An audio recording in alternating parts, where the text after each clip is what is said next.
What's up? Hello, everyone! And welcome back to Fate's End, a homebrew Dungeons & Dragons game driven by Fate. I will be your tail weaver for the evening. How are we sounding, by the way? Just curious, as we are finally set up in our house, and we're not streaming from 50 different locations. I mean, we are streaming for different locations, but... but we finally got the internet at our house today, so... how we sounding out there? Hey, Louie. Hey, Mac. I saw you guys in chat. I'll wait, because I know there's a lag. Lag. Waiting. I'm waiting for the, yes, we can hear you. And Slayer Geezer in chat. Can we be heard? Can we be Is heard? there sound? We do need to know that. Okay, Okay, cool. okay. Yeah, thank you, I Lyre. can hear it too. I can hear it It's too. gonna be another. I think that the lag means you're gonna have another 30 seconds of us saying hello. Yes. Before. It's like, well, I noticed that now. It's the lag between what's happening here and what happens on stream is much. It's elongated quite a bit before we get to it. Well, that's good to know. Thank you for being the guinea pigs for us as we tested out our sound and our stream. Let's get into our announcements, everyone. We want to shout out Tabletop Audio at tabletopaudio.com for the ambiance that we use in our shows from time to time. We also want to shout out 9 Realms Gaming. Our partner, they create top-notch gaming accessories from the finest woods this realm has to offer. You can visit 9realmsgaming.com and use our exclusive partner code LYRE10 to get 10% off. Sound is emanating. Thank you, Game Player 3009. And Apocalypsis, thank you for the resub with the Prime Gaming. We also want to shout out to Sirenscape for the ambient sounds, music, and their online player that we use on stream. We do use their sounds from time to time as well. You can follow us on social media by using Command Socials and check out Ink and Lyre on all of our social channels there. Or you can follow the entire cast of Fate's End using FateCast. Yeah. So, did you miss out on our Kickstarter? If you did, the pre-order store is open. It is live right now. You can head on over to our pre-order shop and grab Stargazer's Guide to Aurora and any of the awesome items from our Kickstarter campaign right now. That's Command Pre-order. Before we get into tonight's episode, I can just go, okay. Thank you, game player. I will address thee thusly. I tip my hat to you.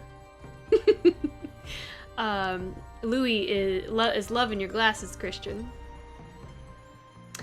Thank you. Before we get into tonight's episode, The Wild Beyond the Witchlight is premiering this Wednesday at... I know the time is different. We changed the time. What's the time, Daniel? Is it 8 o'clock? It's at 8:30. 8:30. 8:30 Central. 8:30 Central Time. You can join us Wednesday, this Wednesday for the premiere of Wild Beyond the Witchlight. Deanna is going to be DMing. Raina is in that game. Danny, who is not here, is in that game. Danny couldn't be here this evening, and we are just so disappointed. Furious. Yeah. Angry. Just... Some Just- people are just- furious. Just, and I mean... angry. I see what's important. I do. We love you, Danny. We're just messing with you. But before we get into tonight's episode, we want to show you guys the trailer for Wednesday. So you guys, if you guys haven't had the chance to see that when we premiered the trailer on social media and last Tuesday during Breach Battles, you're about to see it right now. And then also right after the trailer, we're gonna jump right into the recap for the previous episode of Fate's End, and Prayaria is going to be recapping us with that episode. So with that being said, the time has come. Let's draw our cards for tonight's episode of Fate's End before we're gonna watch this Witchlight trailer.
Levi, was it?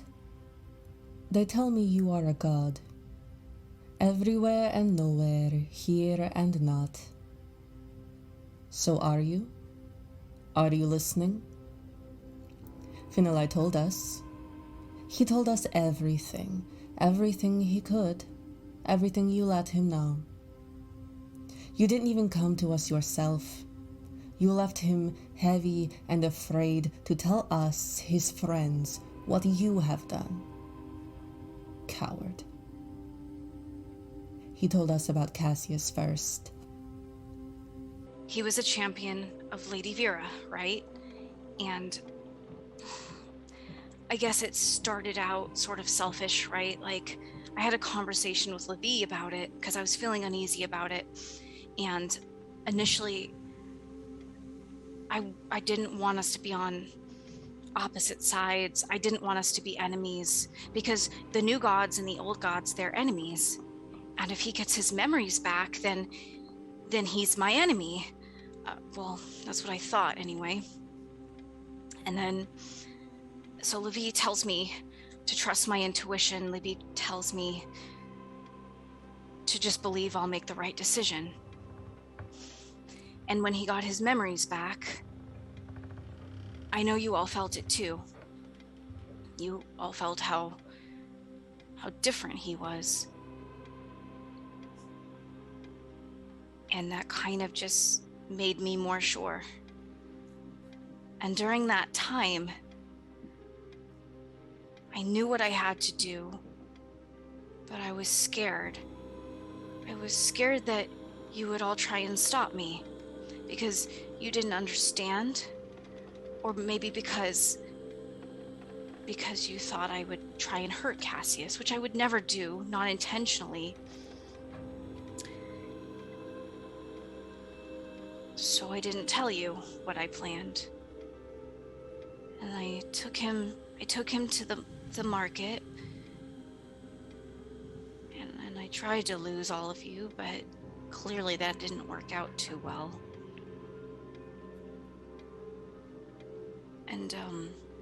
And I broke into his memories, intending to change them,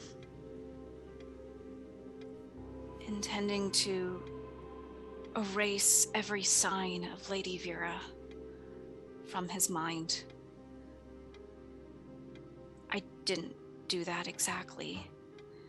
I mean, I took his allegiance to her,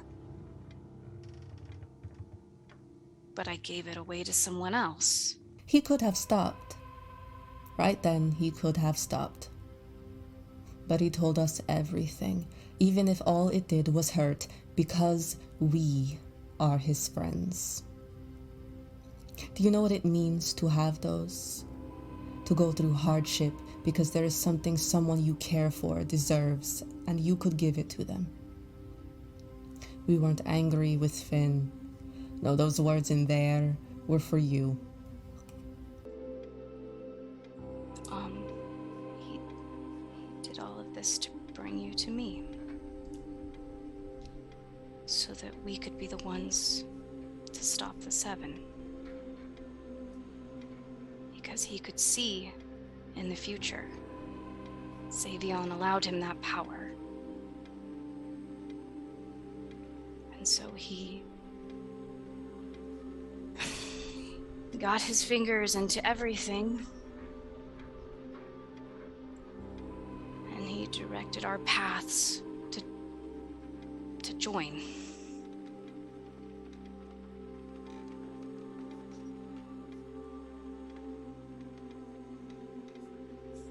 Would anyone like another drink? A refill? But we will be fine. We will stay beside him, not for anything you have done, but because we care about him. Something he managed on his own, without you. I know it's supposed to be the end of the world, and everything's supposed to be horrible, and everything's supposed to be falling apart, but for me, everything is just starting. When I took a step off that island, I began to live. That was the beginning of my life. I've experienced so much since I've been out here. I've seen so much. I didn't have friends back where I was from. I didn't have any friends, really. And now I have all of you.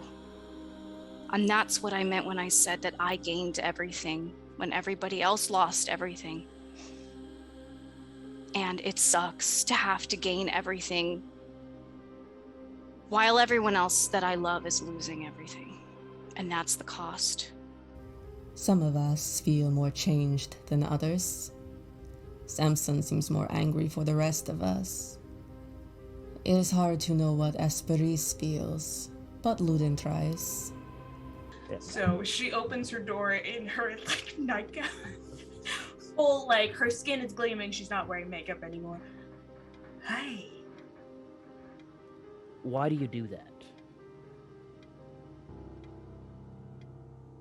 Wash my face. Oh, come on, don't play coy. Say what you were thinking. What I was thinking when. Really, Hesperis? When we were downstairs and you had your chance to speak your mind in front of the party about the one thing that you care about that Levi took from you. Why do you do that?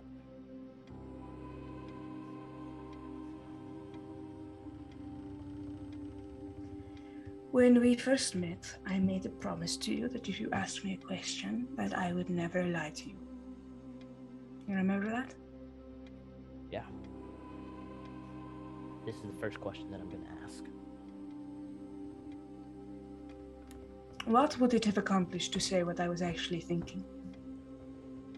Would it have made things easier? Would it have helped us in our goals in any way? Would it have helped me? Would it have eased the conversation to share my every waking thought, or would it have made things worse? I have no idea because you didn't do it. But for once, it's okay to do something for you. Yes, and I would Even like if you to do wanted that. to.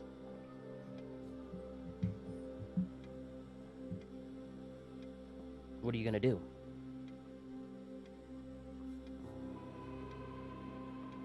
I would like to talk to Finn privately, if that's all right. Okay. All right. Good night, Hesperis. Good night, Luden. Luden wants you dead. Me? Oh, I think there are worse things for you. Maybe I'll help him find out what. But first, we have to save this world for you. Don't we? And mine. All your power, and you still call us for what you want. I wonder what Oromir would say. Well, first, let me stop for a second. We'll get to that. Oromir doesn't know.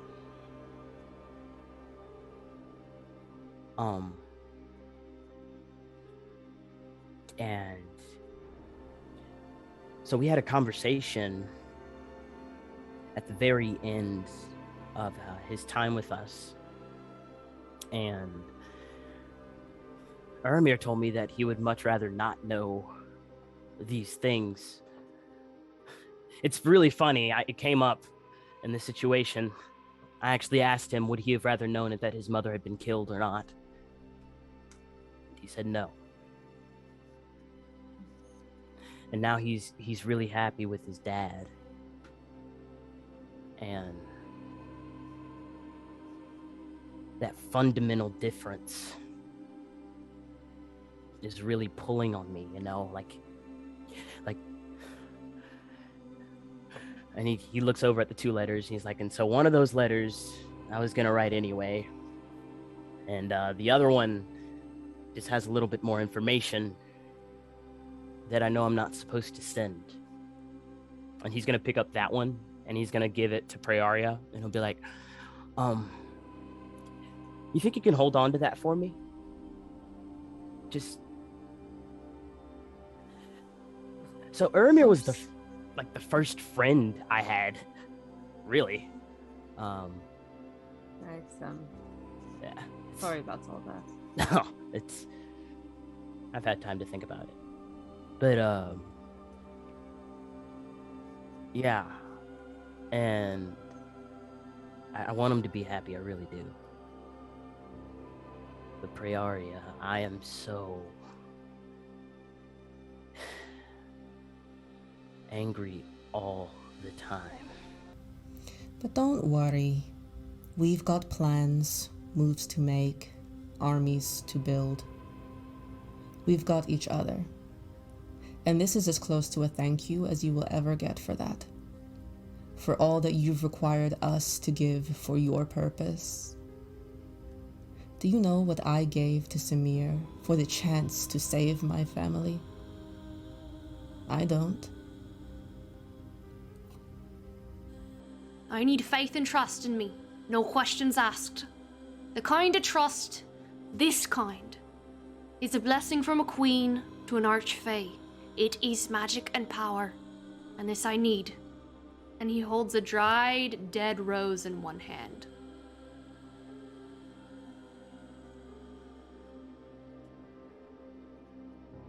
You'll have it.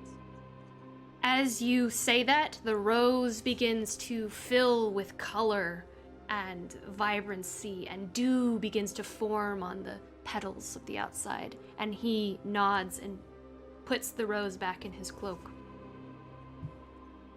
I also need a memory. It cannot be just any memory. It must be a core memory. One of family. And he looks away from you to Samson, knowing that Samson understands the way of the Fae and their dealings in memories. And he says, it is one that you will not get back. Samir doesn't seem to know what he got from Samson either. Seems like something you would enjoy. Nice. It was your birthday here. I got you something. Oh, did ya? I reach into my bag that I always have. Been keeping on because, Samir's always around. And I throw him the bracelet I had Urimir make. He catches it. What does he see? To remind our audience. It's a very, very intricate gold and platinum lined bracelet, but there's it's wood all the way on the interior and then emblazoned into it, kind of going all around his arm and intricately woven is all these gold and silver bands that go all the way around. It goes about halfway up his forearm and it clamps all the way down on it. On the inside there's a name printed on it. Does he know what this name is? It's Samson's name. Okay. He kind of looks at you and he goes, you remembered my birthday? Happens more often here, so it comes around pretty quick. It's a strange sensation to get something for a birthday. What? I'm surprised. Do you even know your birthday, mate? He kind of laughs, smiling at you. Well, I try to celebrate it every day.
But that's it. That's what I wanted to say to you. And I hope you're listening, because after all that, there's just one thing I want you to hear. I told my friend not very long ago that my people do not have gods. And we still don't. Good night, Levi.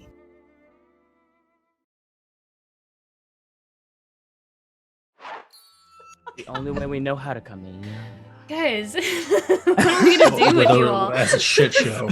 Let's go. Not a shit show, just because I know where he is at all times. Fine. Doesn't mean that's anything to be worried about. He Let's put start. information out there first of all. Just start a poll. How many people know exactly where Mishkala is right now? Put in- Rain and I know, okay? He's in a river. Oh my goodness. Welcome back, everyone. Welcome back, and shout out Welcome back, to Mr. Collins. and shout out to Davis in chat. RB, if you are an OG watcher, RB is in chat. What? All right, so let's jump in. We return as. Oh, I was reading chat. We return as Samir disappears into a swirl of maple leaves, and you watch as a fuchsia butterfly flutters off and disappears into the distance, leaving you, Samson, and Prayaria alone together on the 3rd floor, I believe.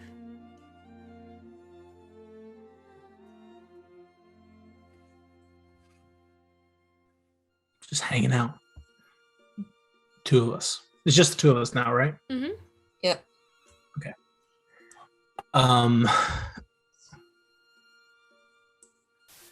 So that was good news, right? You feel good about it? As good as I felt about anything. What That was makes- that you gave to him? It was a present. So you know how Samir kind of knows, you know how he knows your name? I Like- remember telling him, yes. Mm-hmm. Well, he kind of knows my name too. And Mhm. I don't necessarily appreciate when someone's got that kind of leverage on me. So yeah, present just for if things go poorly later on with Samir. If you don't want him to have it, how did he get it?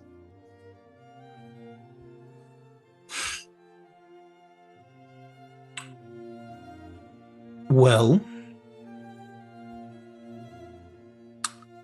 way back when in what we affectionately call the Shadow Wars, I myself, along with a few hand-selected others, were within Samir's council, if you will, similar to what I am for you. And one of the requirements was that you give the name. And I'm nothing if not willing to fight for the courts. So I gave it to him so that we could go.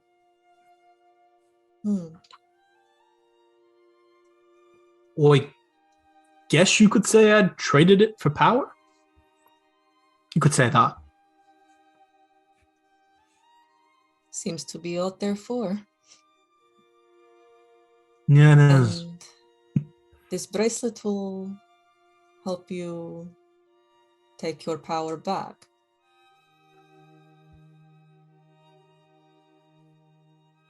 I think it'll give me a window if he ever chooses to use that power. All right. Probably Yeah. smart. I'm starting to get the sense that no matter what happens, I don't see very many scenarios where this whole thing ends and the two of us and Samir are all on the same side. I don't know who's all everywhere, but I don't think he's on ours at the end. So it's good to have. Good to know. Connor leads me into my next question was, I wanted to ask you how you were feeling about Finn. Not Livy, not the gods. Well, I think we all know how that is. I wanted to check and see how you were feeling about our young Finali. Well,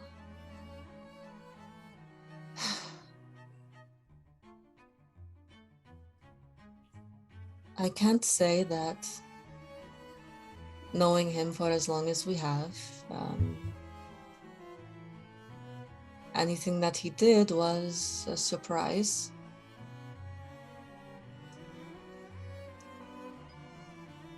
I am worried about the things he would do for his god.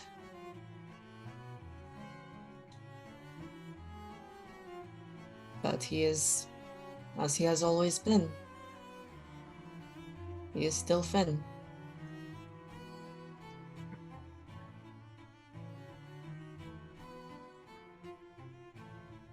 How do you feel? Well, I'm not sure Finn knows what he's doing. Just in general, like nearly all the time. But I think I'm more worried for him than by him. If that makes sense. Of course.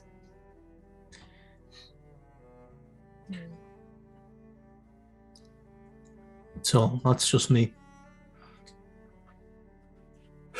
I do not think that Finn thinks far ahead. And I think that is all that his god does. It is a lot to think about, to say the least. Well, I think it's kind of what makes him such a good pairing. Finn just kind of does. He is just this embodiment of intuition, and it just goes out and he just does things, and that's it. It's perfect and it's beautiful and it's great and then there's Levi, who is laying down train tracks for him all the time, and he has no idea where it's going, but it's really fast and really, really good. Or he thinks it is, anyway. Then he is like Samir. It is good when what he wants is what we want. And he has just enough power for it to be very bad when he does not.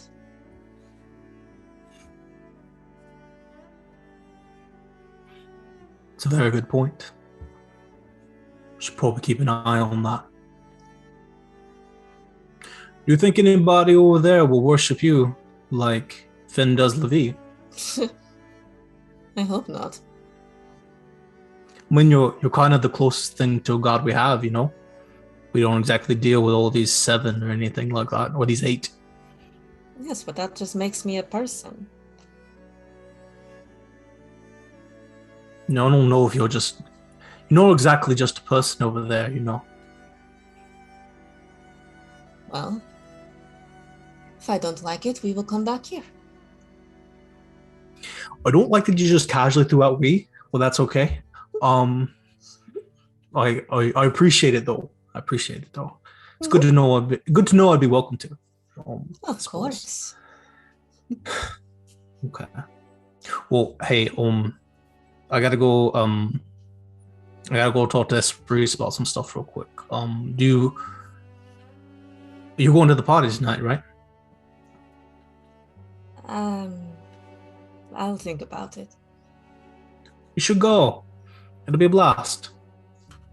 Hmm. And we got at least. We should at least be around. We don't want him to get suspicious, you know. Right. Yes. I think I will just have a little rest before then. Seems very wise. I might take a nap too. We'll see. And I give a small bow, and then I walk away. She just waves him off. As always. Then I'm gonna go find Hesperis, wherever she's hanging out at. Paul from last time, Finn and Hesperis are still in the breakfast room. Finn is feeding crepes to your fox, and I am trying to explain maybe perhaps, more complex carbohydrates are not so good for fox digestion, like the added sugars might. I don't know a lot about foxes, but I don't know. Oh, hi. Hey, how's it going? Hey. Good. Can Volpa eat this? Is this okay? Or, I don't know. Finn, how many crepes did you give my fox? Yes, Finn. Go ahead, Lauren. Let's hear the Finn voice. Danny's not here to defend himself. Hold on. Here. Wow.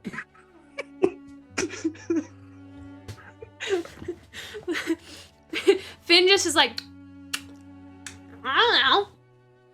I lost count after like 10. I feel like that maybe is too much, but I think Volpa's in need of some recreation at this point. Finn, since this is kind of your fault, would you take her for a walk? Would that be fine? Just around the block, maybe around the city. She hasn't really got a chance to go out and do all that. You're the one who made her. Look at her whole tummy's bulbous. I'll take Snog too. Come on, Snog. Come on, Snog. We're gonna go for a walk. Volpa needs to work off what calories, whatever Hesperis said. We gotta go work that off.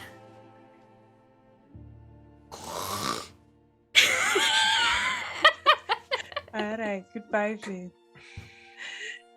And I just don't know a lot about foxes. I've never really had a, animal to. It's okay, right? Oh, I think it's fine. Probably. I don't really know. I don't really eat anything, so I assume. I noticed you ate the other day. I very much appreciate that. That was very polite of you. I appreciate it. Yeah, of course, it was delicious. I guess Thank you. it was the best food I've had here. That's for sure. Yeah. You didn't have any pets? None? No, not. I mean, we took care of plants and the kind of thing. I'm not. No, like horse in a stable someone else could take care of. You could ride from time to time. No, animals are often very large or smell a certain way. It's not that I don't like animals. It's just that I prefer to not be so much responsible for the animals. Sure. Okay. Volpa is lovely. Sorry, go ahead. Yeah, she's the best animal that's ever lived. That's 100% true. No one would ever dispute that. Especially Finn. So anyway, I want to talk to you something because do you remember that we were talking the other day about a young man from the court. I think his name was something with an A, right?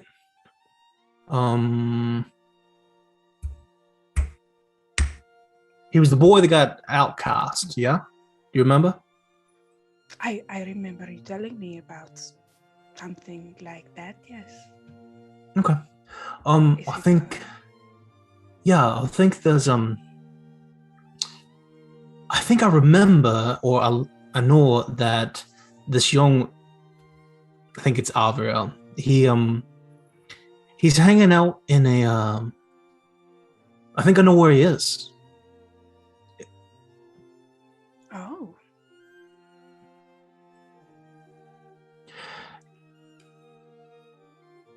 Wow, let's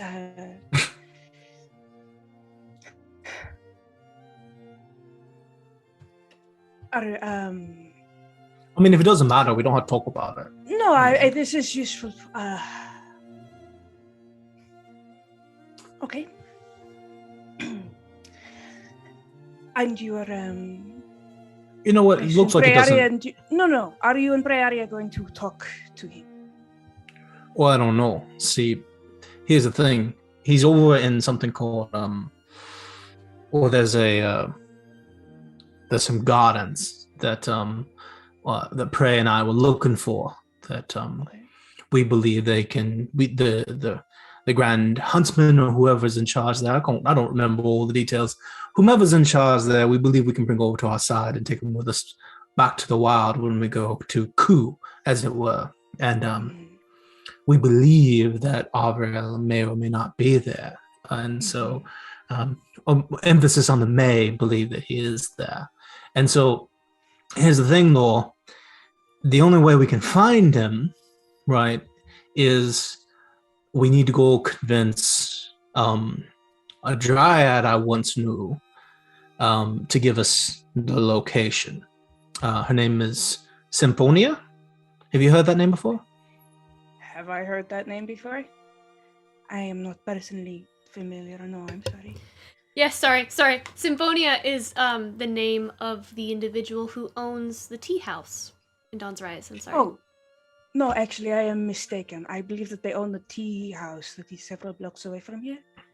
Oh, really? That's very convenient, actually. Yeah. So I think that's perfect. We'll go over there. I'm sure it'll be fine. We last time I saw her, we did not. Things were not going well. What would you say? No. Finish your thought. I was just saying the last time that I saw Symphonia, we kind of got off on the wrong foot. So hopefully she'll let bygones be bygones, you know? Symphonia and the Rete family have had a pleasant relationship for quite some time. I could try to speak to her for you. Yeah, that'd be good. Have you told Prayaria yet? Told her what? You have been very kind to me, but I do not mistake it for stupidity, Samson. Oh, yeah. No, I haven't done that yet. That would be so rude, Hesperis. How could I ever? It would help her, right? I don't know much at all about Avriel or I know a little bit more about Diliantos, but we are looking for all the allies that we can get to help Prayaria's family, right? Yes, absolutely. I think that telling is probably a good idea. Yeah. But I'm not sure if it's a political gain. Or I just think Prayaria likes you very much and that you can be honest with her. I do not like the idea that I have kept something from her that might help her family. It's very selfish, and I care about her. Something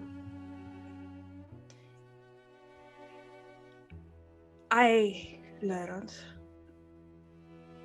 and I don't know much about the Feywild, so maybe this is, I don't know. If I should speak my true name aloud, then my father will come. Is this helpful to Prayaria?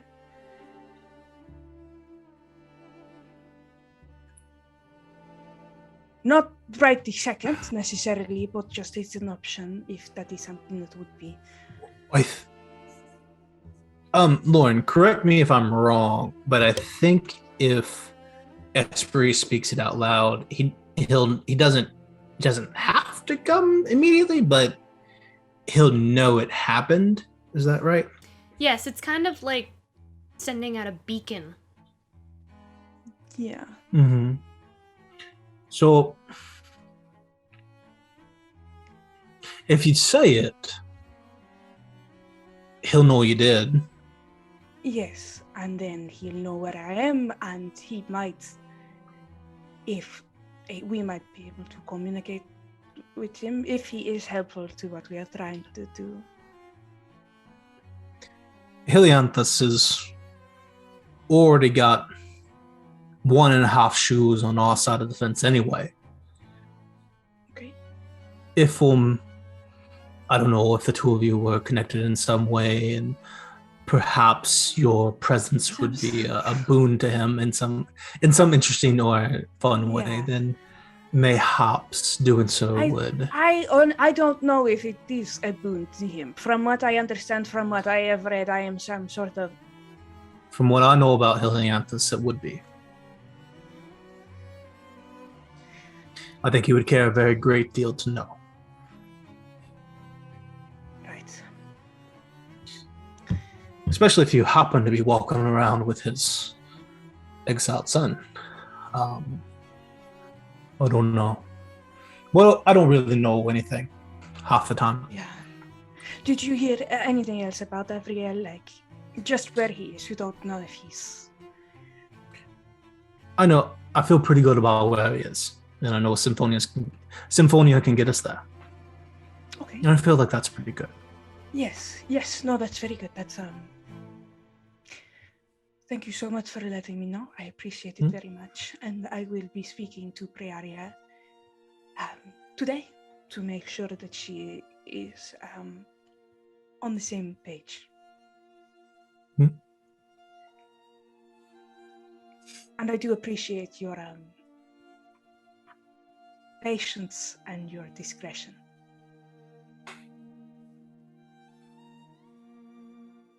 Of course.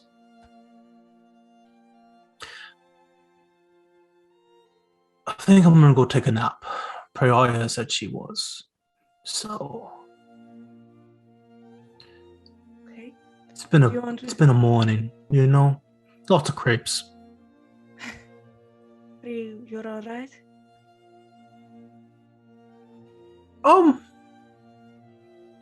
Yeah. This isn't the worst thing to ever happen to me. I'm fine. If you want me to send anyone after you for baths, tea, or anything else, let me know. There is Thank a you, bell Hesperis. also. Okay. I mean, there's a telephone. I just hit 0. They come calling. It's great. Yes. I mean, they're very responsive. Very responsive. We'll see you tonight. Yes. Sleep well.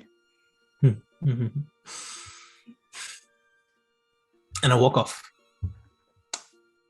And I walk off and I go preparing to take a nap. And as I'm walking through the halls of the Arete estate, I guess is what we are, Samson begins to think about the Feywild and thinks about home, as he often does after talking to and seeing Hesperis. He starts to think about Livy and everything that happened and everything that Finn did to get him here, and he starts to think about that last day or so that he was in the wild. And so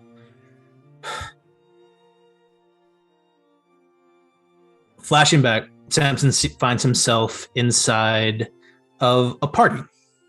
It is a fantastic Fey affair. There are pixies of all creeds and colors. There are satyrs with all their horns going now crazy. Almost everybody is at least in some stage of undress. And there is wine flowing, and there are all these little gastronomy bottles of like cocktails. It's like a little glass bottle, and inside there's like this little biome, and they're all different flavors, and they all have different smells, and they all are some concoction of hard liquor and whatnot.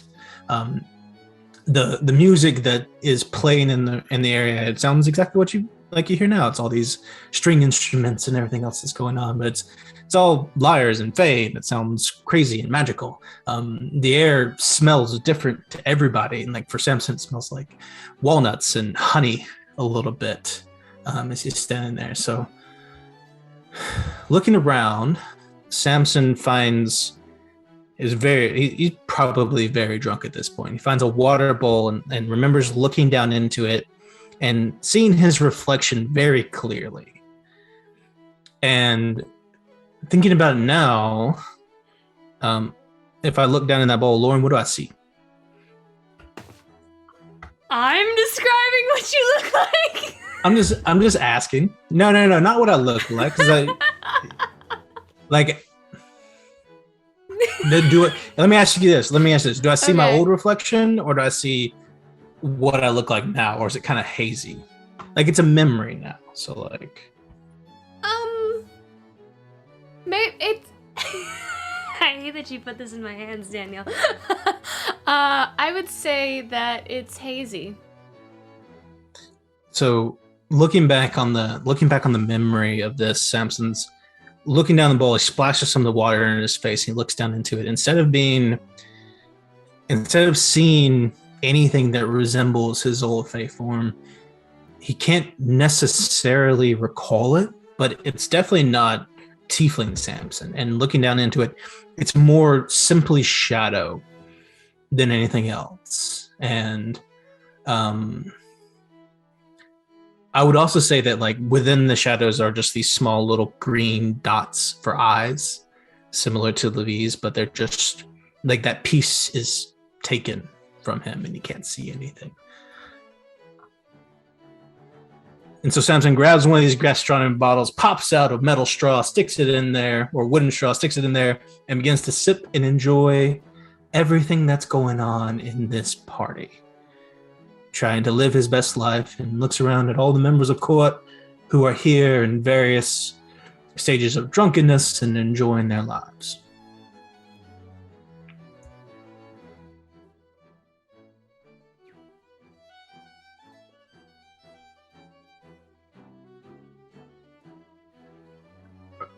Lauren, you are muted. I just noticed that was muted. Sorry. Mm-hmm. Sorry. As you kind of like you're watching the party and just kind of enjoying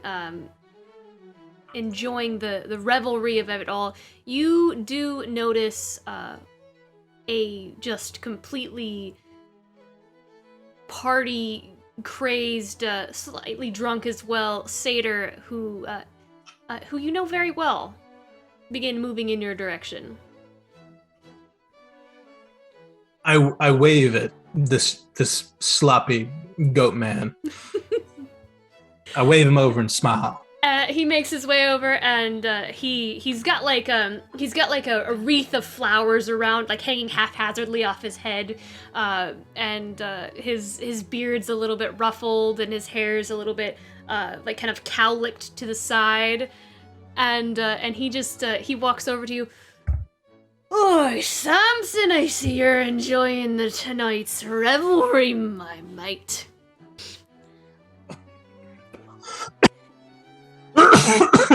Yes. Yes, Milken, absolutely. You clearly have been here longer than I have, but I'll catch up soon, I'm sure. How are things for you, brother? Oh, it's doing quite all right. Oh, Now, darling here, what do we got? So, who's that over there? Who's that? Well, don't tell me they've been... You're talking now, or are you talking about like Darethal and whatever that person is? Or who? I don't know who that is, but yes, I'm talking about that one right there. Oh!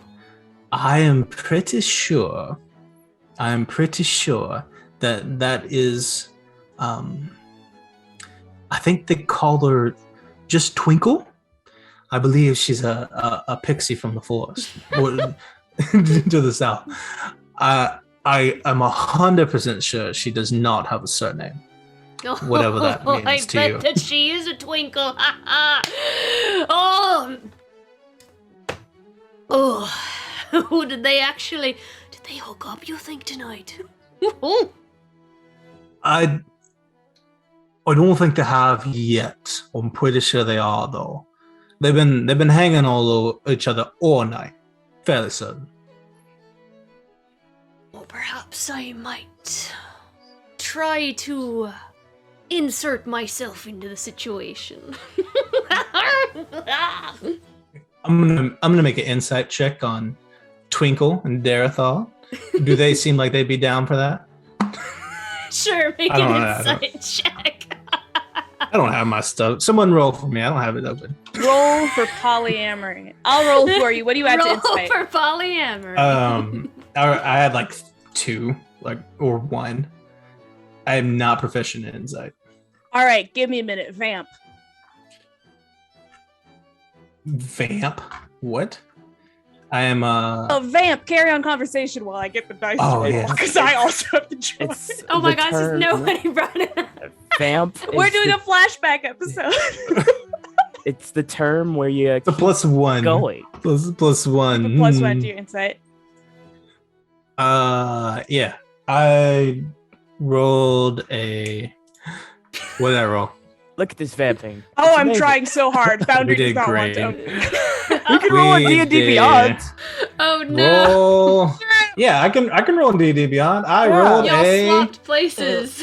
I rolled a 14. Sorry.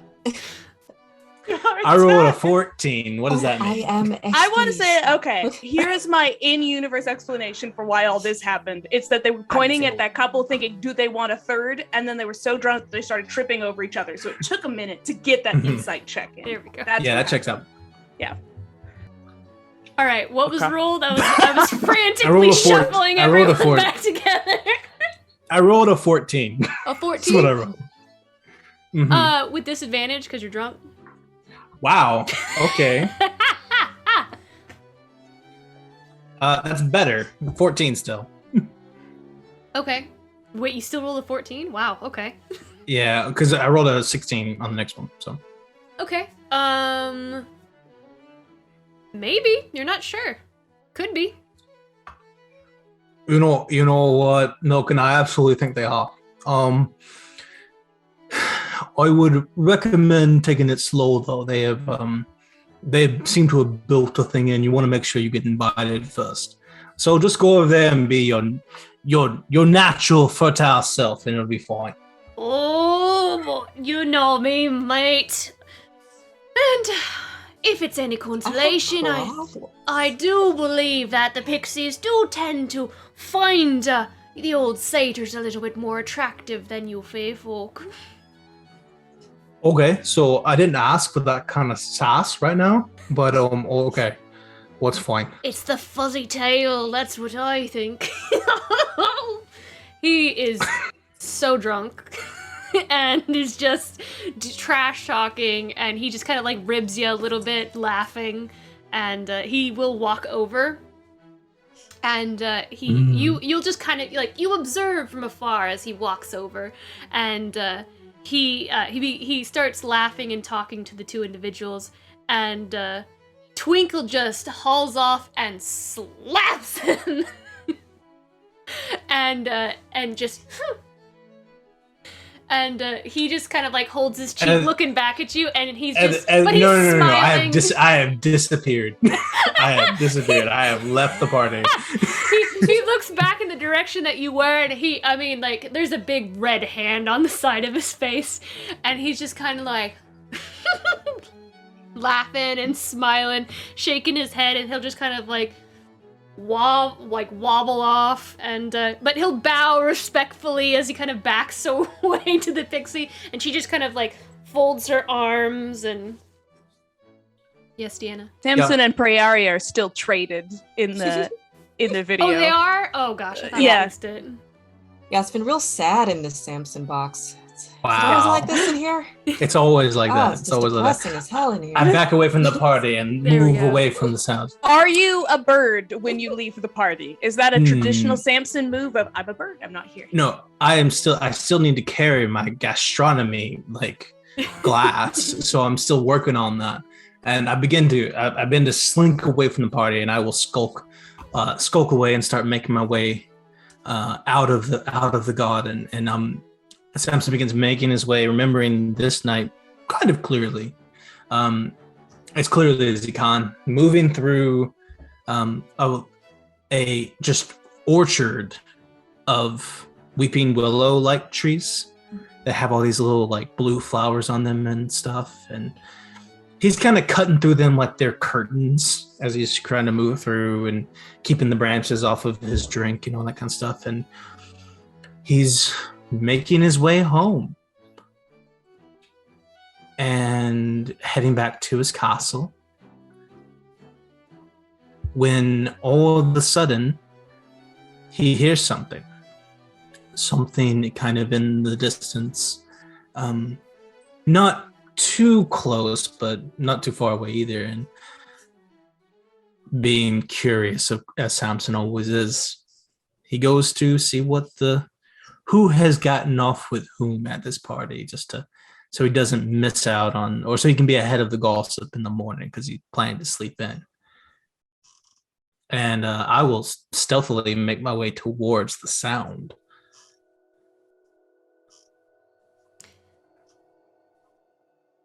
You stealthily make a stealth check for me first. I would, but I also know that Samson fails whatever this stealth check is. So I will say that I fail it. Not horribly, but whatever it is, he fails it. Okay. You stumble towards this sound and just kind of making your way over, and you kind of scrape yourself through a thicket bush as you're just kind of making your way through, and you're just so loud. Who do you see, Samson? As Samson kind of stumbles a little bit and catches his drink, catches the roots of the tree or the trunk of the tree. He's kind of leaning up against that, having a drink, looking through the weeping willows, through those weeping vines. He's looking over, and across the way, against another tree, are two Fey folk. One of them is kind of mysterious. It's a man in a red cloak.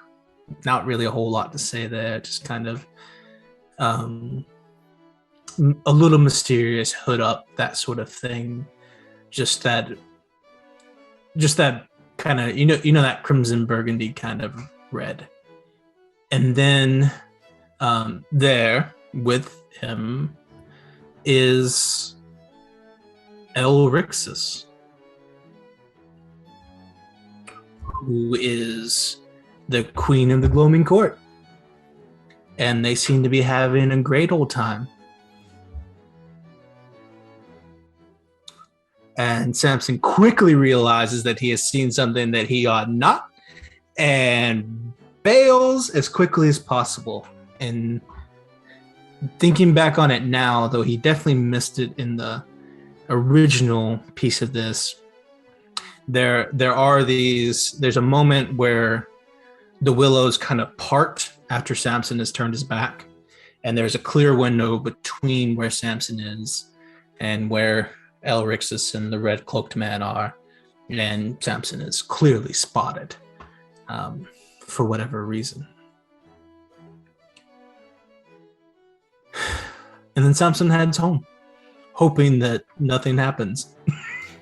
You quickly make your way home, and like they do hear you, and they like Elrixis begins to stand very tall, and the man in the red cloak begins to look in your direction as you quickly turn around and stumble in the other direction as quickly. Oh, not okay. Now I turned over. now I bird and fly away. You smell Elrixis when you get close to her. She is just this rotting fungi, and as she kind of moves across the ground like a snail, she leaves a trail behind her as she moves through the grass, and like hair, like cowlick of like a hair, like being licked. It just kind of like with the grass and flips and turns like an ocean wave as she moves across it, and you just turn into a bird and fly away. And I head home. I head home to Samson's estate. On the summer side of the what would be the Languid River in Aurora, is Samson's home. It is a blackened stone kind of castle with overgrown purple ivy all around the edges. There are flecks of green and all that sort of stuff too, but it is extremely dark and kind of spooky. And it's a large castle for one man, and Samson does not keep staff on site. There aren't a whole bunch of glamored mortals walking around cleaning his house, or people he pays or anything like that. The halls of his estate are empty. Pulling open the wooden door, Samson walks into complete and total darkness in his house. Closing the door behind him, he's completely engulfed, but he's a fae, so dark doesn't really bother him. There are no lights, all the sconces are dark, and there is dust. So much dust. It seems as though Samson never really takes the time to even prestidigitate the opening in the foyer. He doesn't exactly keep guests here. So much so that you can see there is a path throughout the house where you can see that there is dust on the floor, but you can see where Samson's footsteps were. It takes a very simple path throughout his house. As he enters in, he doesn't really feel tired, so he goes to the kitchen and pulls out the one wooden spoon he has, and pulls out the one coffee mug that he keeps, and makes himself a little bit of tea, and then begins to walk with whatever he has made, spiked with something, walking through the spooky halls of his castle. He looks like he's looking for something. You walk the halls, and your footsteps echo as they hit the ceramic floor.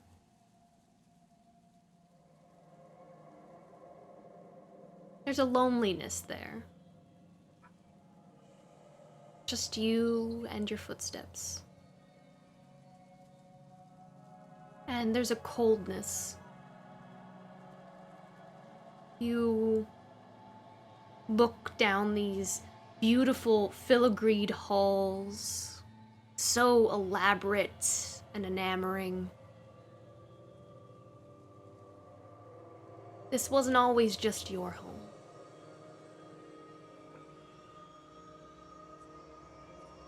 And you feel that familiar presence once more.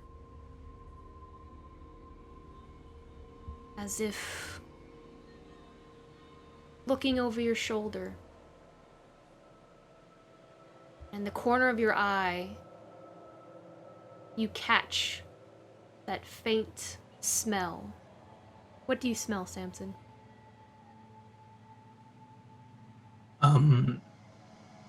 Gunpowder and leather. I turned to look at the source. Samson, you see about 10 feet away Fallon. He's transparent. You can see right through him, and his form begins to fade in and out like the glow of a firefly. As if the candle is still lit, but refuses to quite finally go out. What does Thalon look like? Thalon he's a Fae, of course. Now he's extreme. Obviously, he's completely ghost-like, and everything on him is faded and broken. And he's wearing what he wore when he died, which is a kind of studded set of armor that goes up, and pieces of it are broken, and there is a clear wound in his side that's obviously extremely fatal.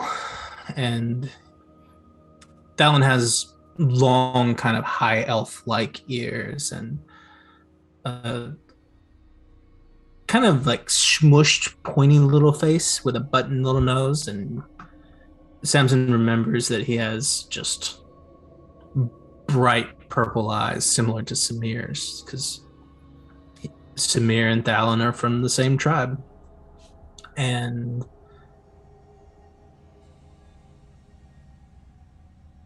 Thalon doesn't smile anymore, and he flickers, and he disappears.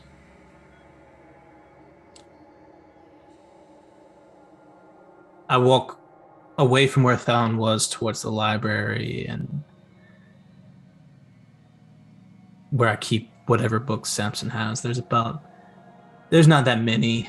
Most of them are reference books and atlases, that sort of thing, things for planning, things for research purposes. But there is of all the books on his shelves, there's about 30% of them there. The rest of the shelves are empty and homes for spiders. There's a desk, though. There's nothing on top, but in the bottom right drawer, there are a set of leather-bound books, probably 4 or 5 of them. And Samson will go over, pull a drawer out, grab the third one down, and pick it up and go back to his one chair. That one of them is fine and seems normal and everything's cool and it seems simple, but its twin right beside it's covered in dust. No one sits there. And Samson sits down with his tea, and he reads his book, and it's one of Thalon's old journals, and it's just Thalon's account of an old campaign they were on at one point. It's really boring, really, really boring. It's like notes about inventory and rations and how many days to their next resupply, and just ludicrous stuff. But at the bottom there's always a line, and underneath that there are always notes, and it's always whatever Thalon thought was important that day. And Samson reads through and tries to remember what he was like before he died, and he'll just stay there and drink his tea until he falls asleep. You read through these notebooks and page through them, and every now and then again you feel that presence looking over your shoulder, watching what you're doing. That smell of gunpowder and leather. A slight breeze in the room, from time to time. When I smell the leather, I start turning the pages more slowly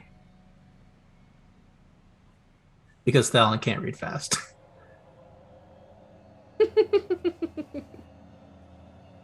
Until I fall asleep.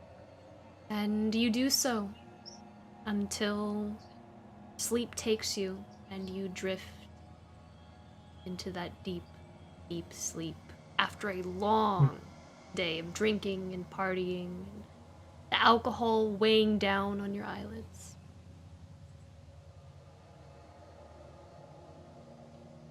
This next part, Samson remembers very vividly because he was sober for it. There is a pounding knock at the door. It is loud and it rings throughout the halls. It shakes the very dust of the estate. Just jumps up and freaks out, breaks his one mug, very upset. He'll have to get another. And he goes down to the door. And what does TC? You go and you answer, you open the door, and as you unlock it, the doors are flung backwards, and with you, the force of the doors opening so abruptly, you kind of skid back on the tile floor, as you kind of hold your ground, almost instinctively, being the war soldier that you are, attempting to grab at what would be a sword at your side, but you're in your home. Your sword is not at your side. Your weapons are nowhere near you. You're without armor, and you are completely surrounded by these centaur knights as they hold their spears to your neck. And as they force their way into your home after you unlock the door, they accuse you.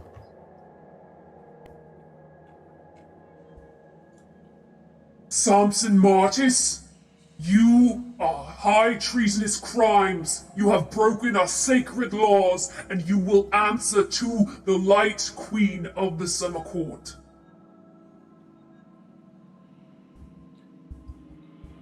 Before Samson can answer, he just holds his hands up, and the last thing that he remembers from this day is a massive footprint to the face. It almost breaks his jaw, and he goes unconscious and falls to the ground. And then wherever I've fallen asleep from my nap, I wake up, and that's it. And you awake from this dream of your past, and you realize it was just a dream. And you're in Hesperis' home with your friends. If I may, you are awakened by the sound of a servant drawing you a bath with flower petals in it, because Hesperis thought you might be having a hard time. That servant is also a certified grief counselor. Yes. That's the key. I'm always having a bad time. You literally just went to the church of grief counselors and you went, I'm good. I'm going to go back to my hoarding house of grief after this. Had absolutely nothing to do with the, they weren't metagaming or anything. Had nothing to do with what they just heard beforehand. That's the thing. Samson's always having a bad time, so he's good. Yeah, he just gives off that vibe that he needs to talk to somebody immediately. All right. So, let's, For a second, I thought my voice mod was still on. That would have been terrible. Let's go! Hesperis. And we will switch over. We'll switch over to Hesperis next. I think Hesperis would like to talk to Prayaria before she spends any time alone after that conversation with Samson. Okay. So, does Prayaria come back to the breakfast room, or does she? Where would I best find Prayaria? Probably just in her room. She might have tried to go to sleep and then been unable to, so she's just hanging out. There will come a delicate knock at the door. Nothing that would wake you if you were asleep, but if you're awake, you would hear it. She definitely does. With her ears, she hears absolutely everything. So she'll get up and answer the door. Hi. Oh. I'm sorry. Were you asleep? Hello, I know. Reza. Hi. No. I was awake. Do you need something? Oh no, You're going to Starbucks or? No, I was wondering, would you take a walk with me in the garden, just to have a conversation, or Hi, that actually sounds very nice. Right. Good.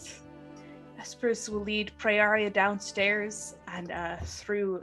I'm imagining Arete's house has, like, the old, I think it was the Greek homes would often have in the center where there'd be an opening, where there would be a garden in the middle of the house where the light spilled through and the archways around. Do you know what I'm talking about? Yeah. Yeah. Just gonna lead her down there to just talk where it's quiet and there are plants growing in natural light.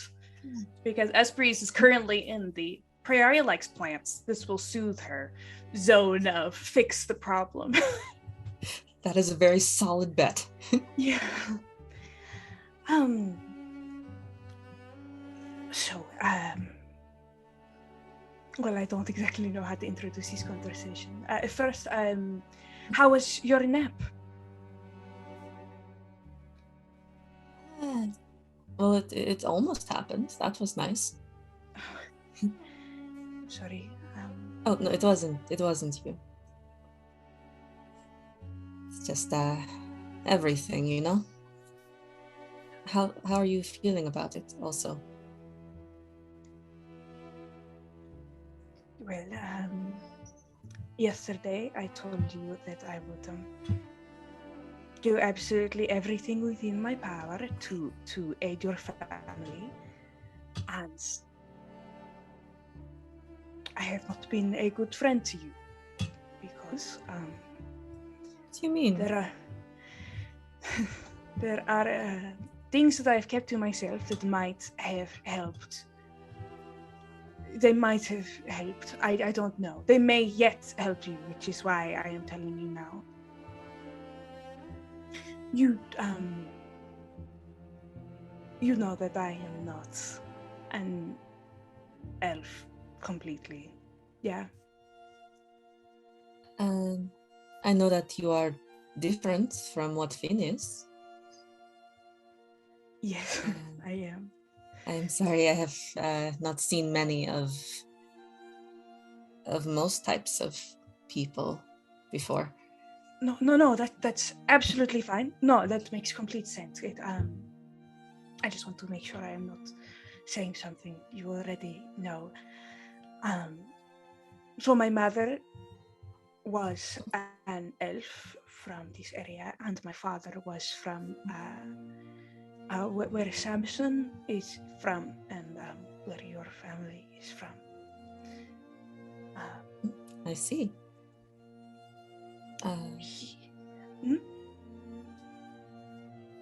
As I recall, you do not like Fae people very much. Is it because of your father? I don't want to in any way seem like I am biased against any certain group of people, because that is not a fair way to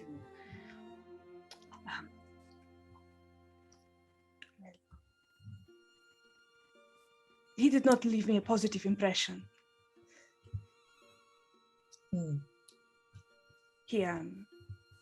You don't have to go into more if you don't want.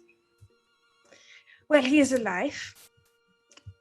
And he is an archfey of the Summer Court, and he has a son named Avriel, who has been exiled to the material plane and who is very close by.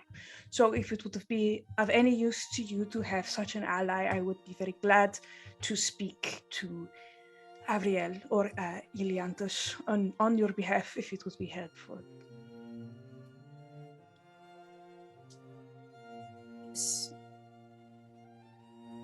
So you have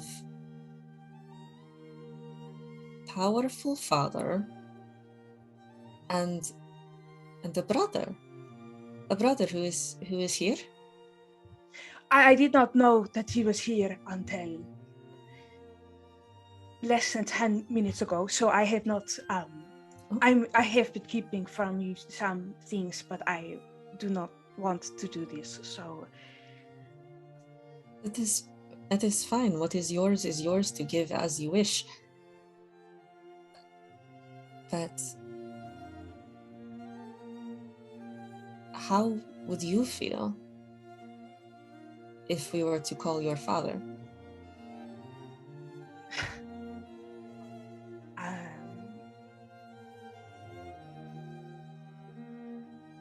And he banished your brother? He sent him away? I don't know. I am most comfortable doing what needs to be done. So if this would help you, I am happy to do it.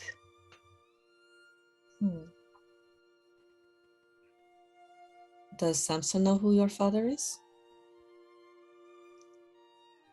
I think Samson has known for quite some time. But, and I have to think that if he has not brought him up either, there is a reason. He's trying to be nice, I think, which I appreciate. No, you don't think so? I feel like Samson would have. I feel like Samson would have mentioned Helianthus, but would not have mentioned that he was Hesperis' father. Okay. I do not doubt that he is very nice to you. We are your friends, of course. But I will speak more with him about it. And you know that I would not do anything if it would make you uncomfortable, right?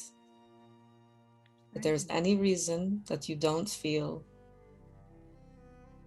that we should call upon him, if you don't feel right about it, then if we decide there is something to be gained, we still will not. Does that make sense? Yes, it does. Good. What can I tell you? It is precisely because you are this way that I am willing to be uncomfortable for you. Well,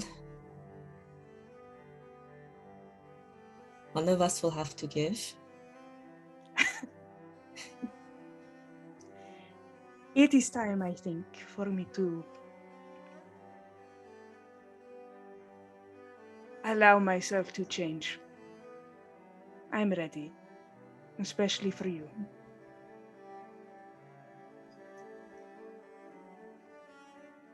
We will help you.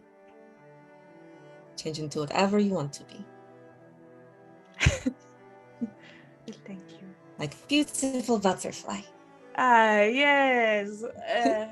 Can I tell you, when these came in, and she's gonna like tug out her little wings. When they come in, they were like little spider legs that just stuck out of my back. They were absolutely disgusting. No wing part. It was just sticky. Okay, you say, so it's sweet. It was really very gross looking, I think. We have very cute spiders back in forest. Yeah, that come out of your back like this. Well, their legs come from somewhere, yes. That's true. I'm glad that you find something to love in everything, Prayaria, but I think it's a little bit gross, just a little bit. And they became winged, right? Yeah. They did.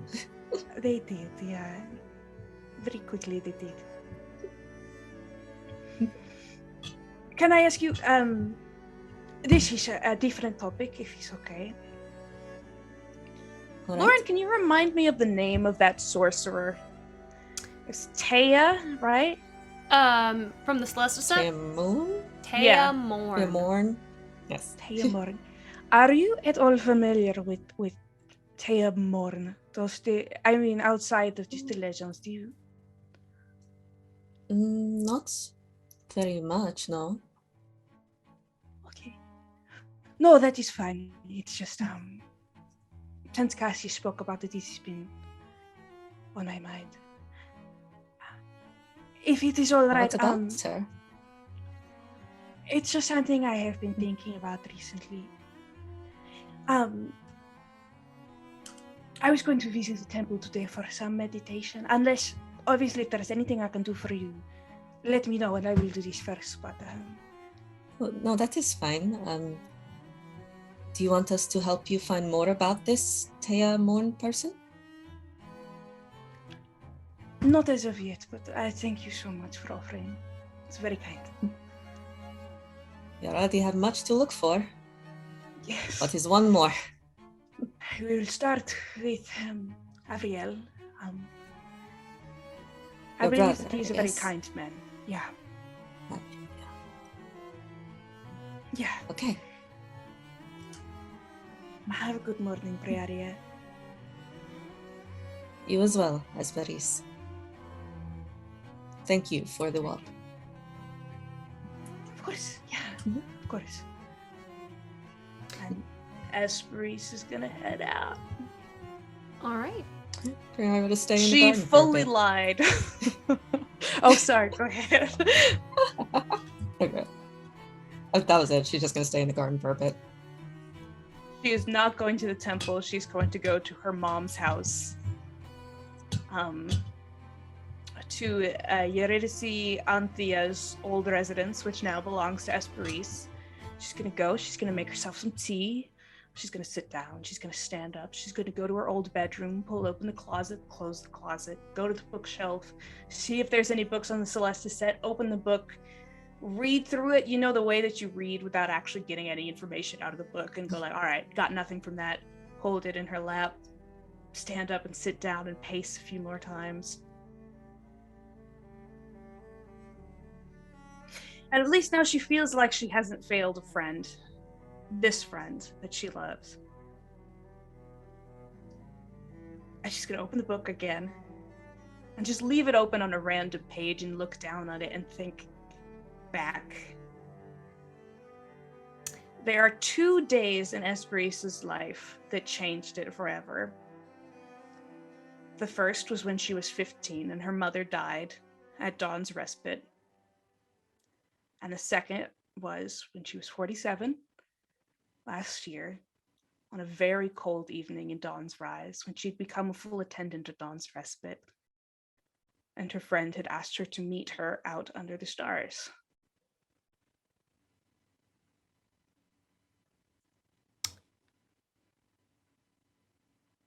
Your mind drifts back to that moment.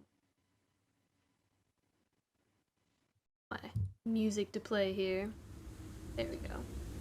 The ominous wind is helping. I mean, it kind of starts ominous. Yeah, that's fair. Night has just fallen, and the last of the sun's light has ceased, and the stars awaken. You look up the site of Grace, a tower carved into the tallest plateaus surrounding the entire city of Dawn's Rise. You see an intricate carving of Remblace as he knelt and kissed the earth, but not just any spot. A desert.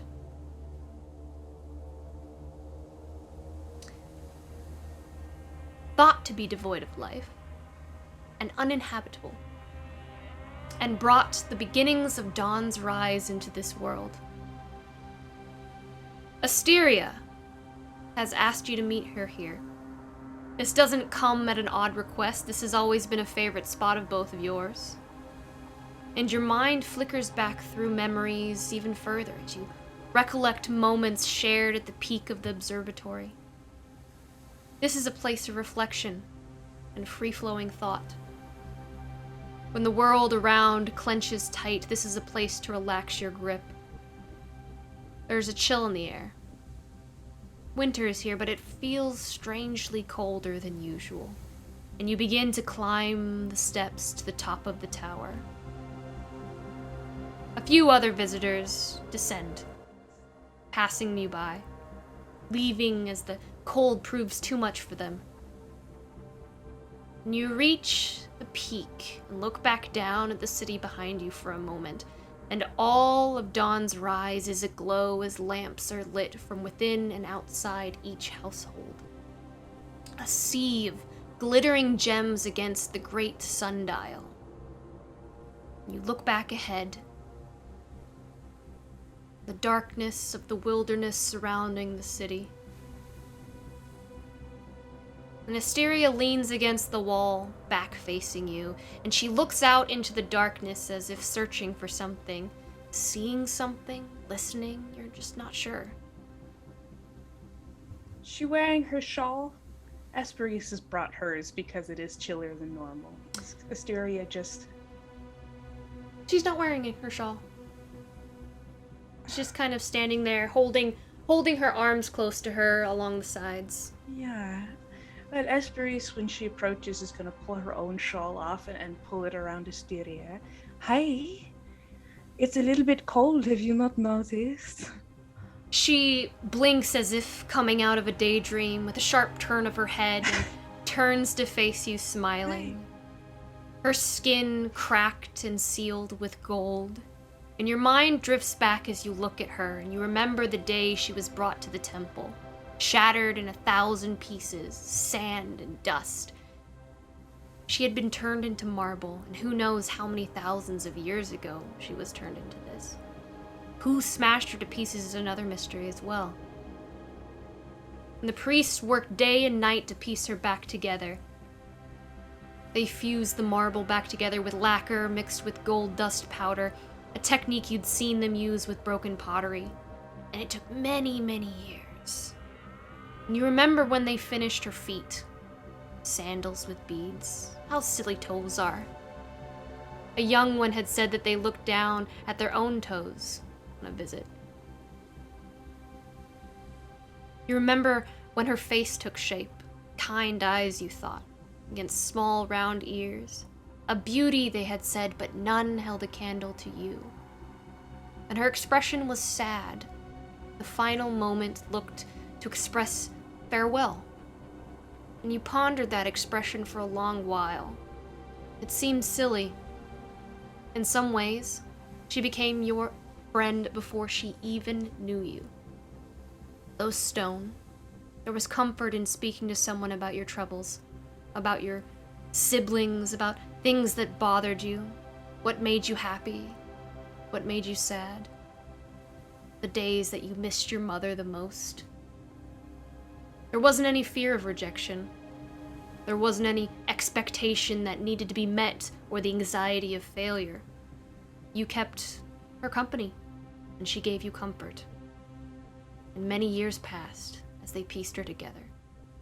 Some even had to return to the site where her remains were first discovered in order to search for missing pieces, yet through their hard work and efforts, she returned to this world, and the golden cracks of her skin now serve as a reminder.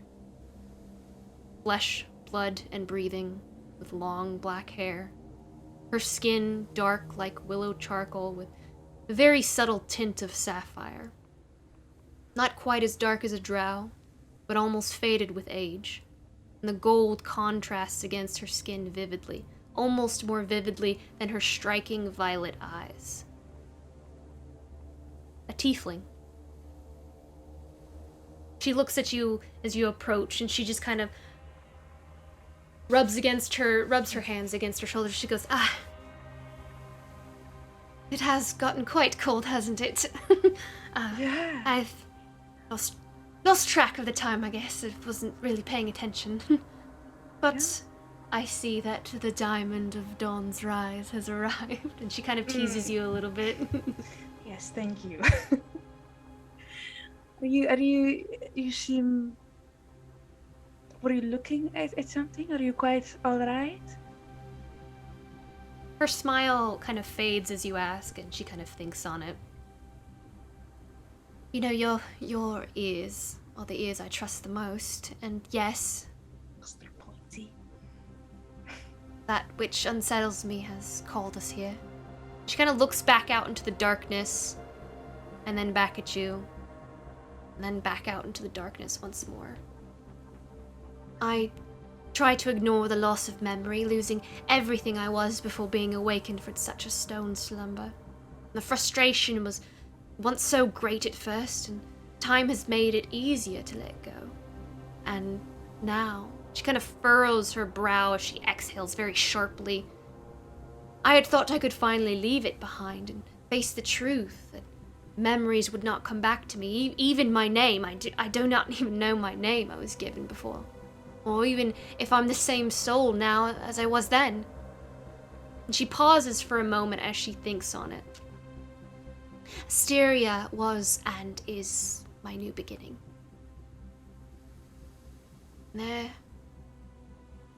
There's a voice that calls to me from the darkness. It started but a few days ago during the new moon. And with each phase of the moon, the whisper has grown. It is growing closer and almost hearkening something within me, and she begins to look afraid. And tonight, You've talked to the healers about this? No, you're alright if you talk to healers, any of the counselors? This is very frightening. I haven't, and I debated whether I should, but I wanted to tell you first. Okay. I've been trying to figure it out on my own.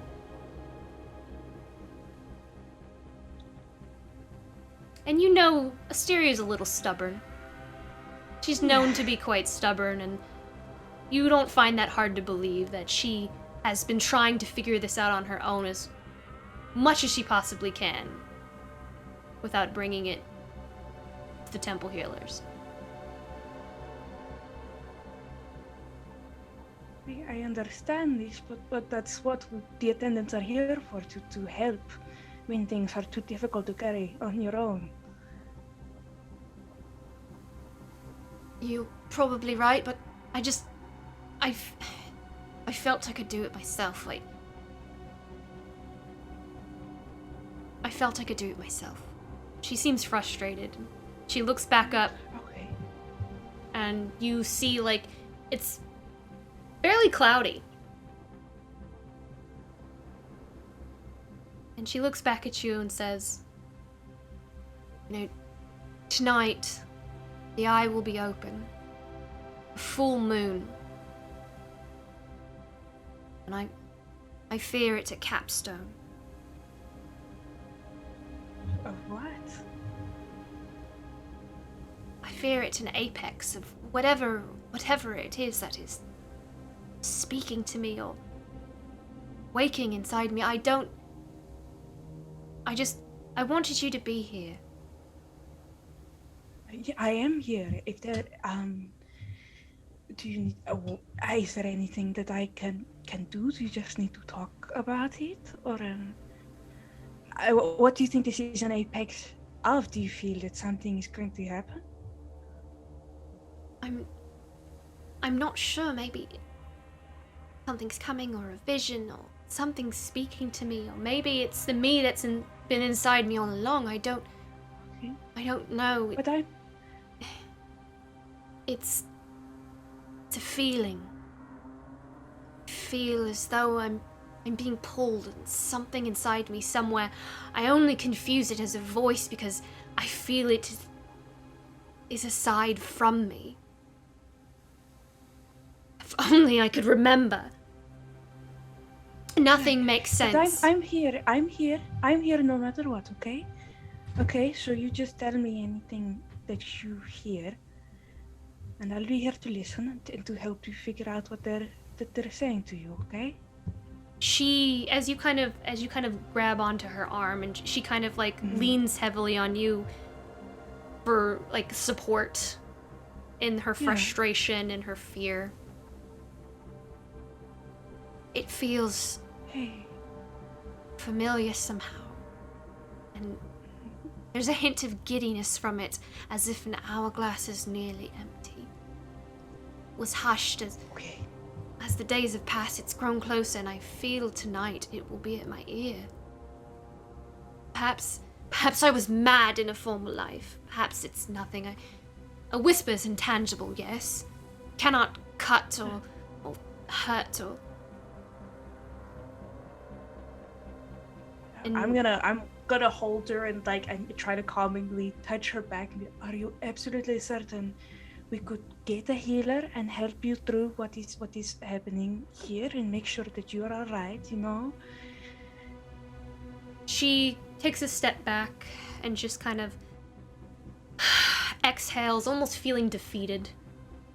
And she says, "Perhaps you're right. Perhaps we should speak." And as she says this, and she relaxes, you see the clouds part above, and the full moon casts a silver glow below to the city of Dawn's Rise. Upon you and upon her. And Asteria looks up, cut off mid-sentence. She is caught within it. Her eyes immediately glaze over and dilate, and her arms just kind of relax at her side, and she stays like that for a moment.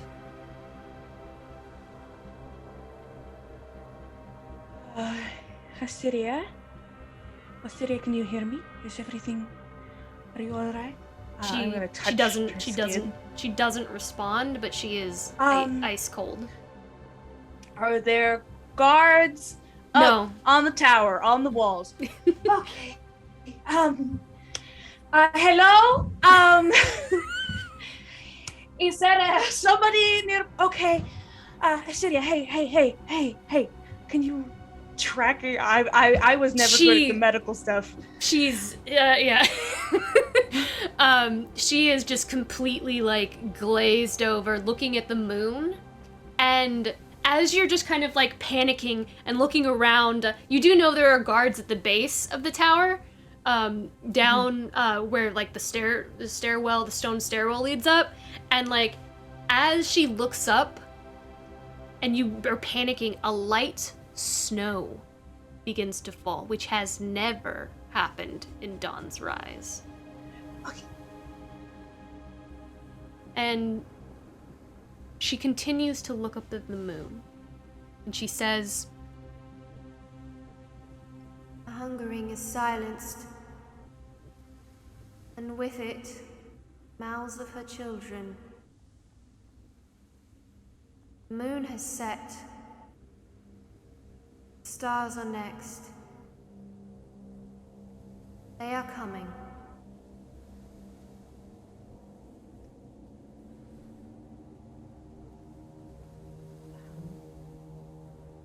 I'm sending a message down to the guards. Medical emergency, please come up. Just with my cantrip, and I'm gonna I'm just gonna take her face. I'm assuming she's quite cold now, being made out of stone, and it's snowing. It's...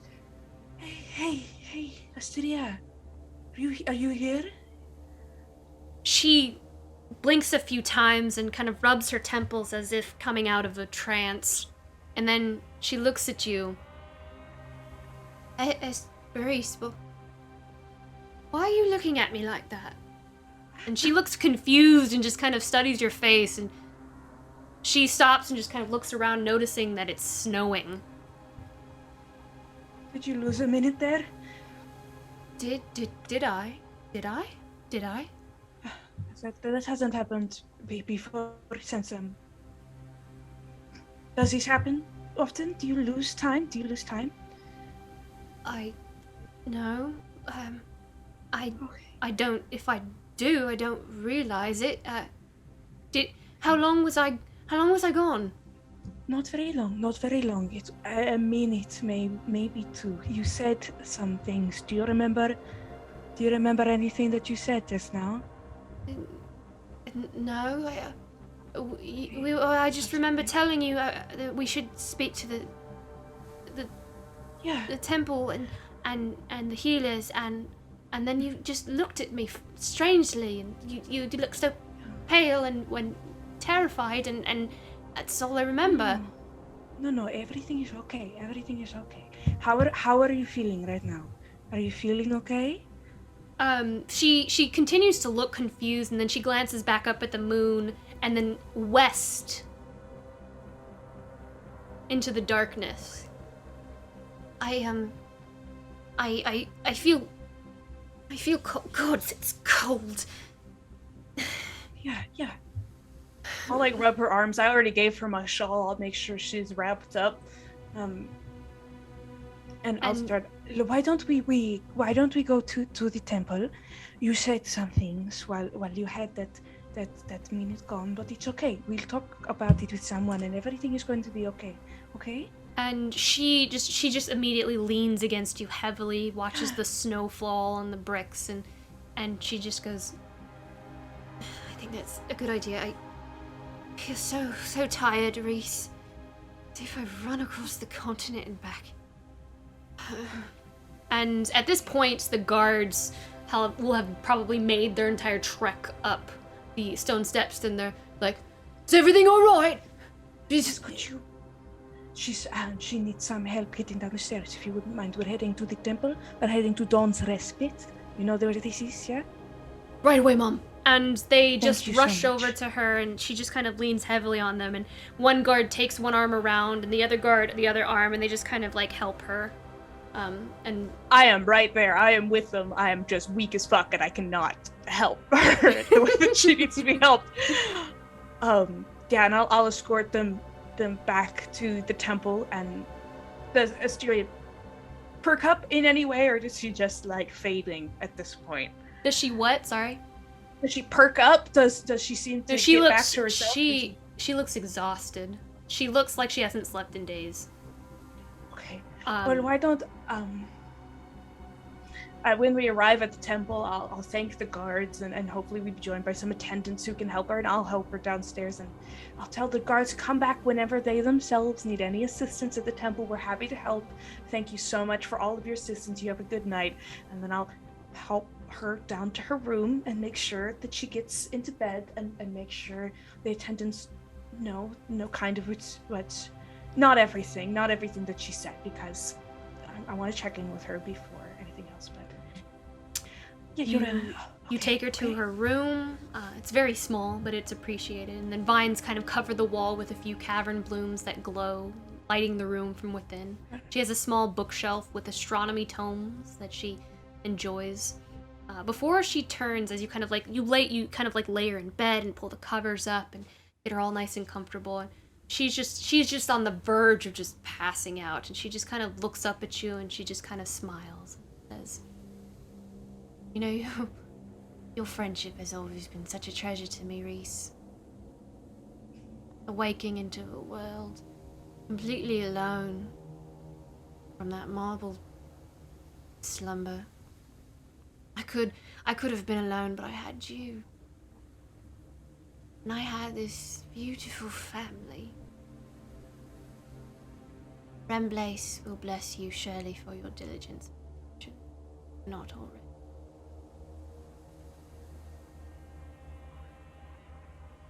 You rest, okay? And I'll check on you in just a few hours. I'm going to speak about some of the things you said with some of the elders, and when I get back, we will have some explanation for you. But I'm right here. You know I'm always right here. She nods quietly, and just like as her eyelids, like she's doing that she's trying to stay awake, and she just kind of like lets her head fall to the pillow as you hold her hand and at her bedside. Sleep. Hesperis will head down and speak to the elders and get what she can out of them. I don't know how much Hesperis would be thinking about that now, outside of Iolaus and the man with the flowered hair telling her, well, they're mostly talking about the snow, and yeah, people and are like sounds... freaking out, like, what is happening? And I try to explain what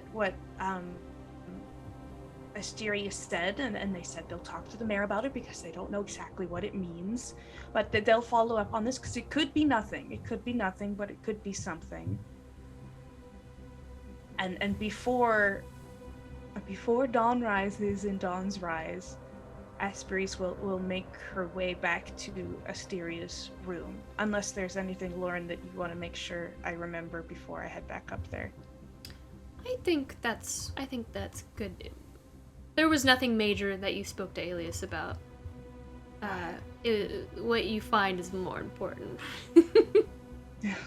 You make your way down the steps, turning, and you notice her door is already cracked open. And you pause for a moment, and you just soak it in. Hesperis loves and trusts this temple enough that she assumes the healer is inside, and that people are being lovely and caring for her friend and for another member of the temple. And so she'll lean against the side of the door and say, "Hi, is it all right if I come in? Is everything all right?" You don't hear an answer, and you crack open the door, and the room is completely empty. As you kind of gather your thoughts, you look about the space. She's gone. Nowhere to be found. And the room that's typically warm from the springs below begins to grow colder, and your breath becomes visible for you. You begin to taste pine on the tip of your tongue, throughout your nostrils. And there seems like there's a breeze in this room. Scent of dew-kissed snowdrops fills the space. You don't feel alone.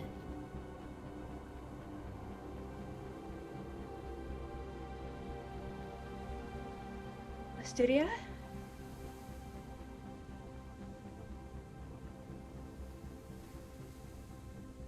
You sense that you're being watched from behind. Like, you feel a presence behind you.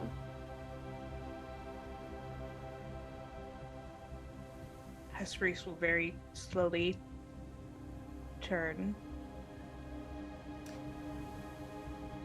You see, leaning against the doorway, a beautiful young man. And for a half a second, as you recollect this memory, thought he was smirking. Strong build, with flawless complexion, soft features, and glowing Arctic blue eyes. His hair is short, white, and covered in frost. Dons a white Greek chiton, with flowing folds down to his knees, and gray sandals that barely contrast his pale white skin. The skin is exposed from his elbow to his forearm, and from his knee to his calf is near-transparent fractured ice, casting prisms of light upon the floor. He holds up in his hand slowly to calm your emotions instinctively at sight. And you hear in your head, "Fear not." His lips do not move, but you hear it in your mind, clear as day, and it carries on this sourceless breeze that gently moves throughout the room around you, and ice slowly begins to form outward from his feet.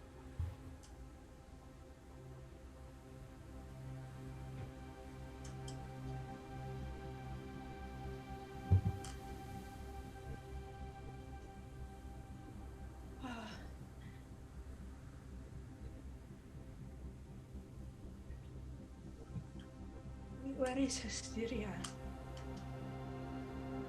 He takes a step forward and moves his head as he watches you look from the bed, the empty bed. He looks back to you.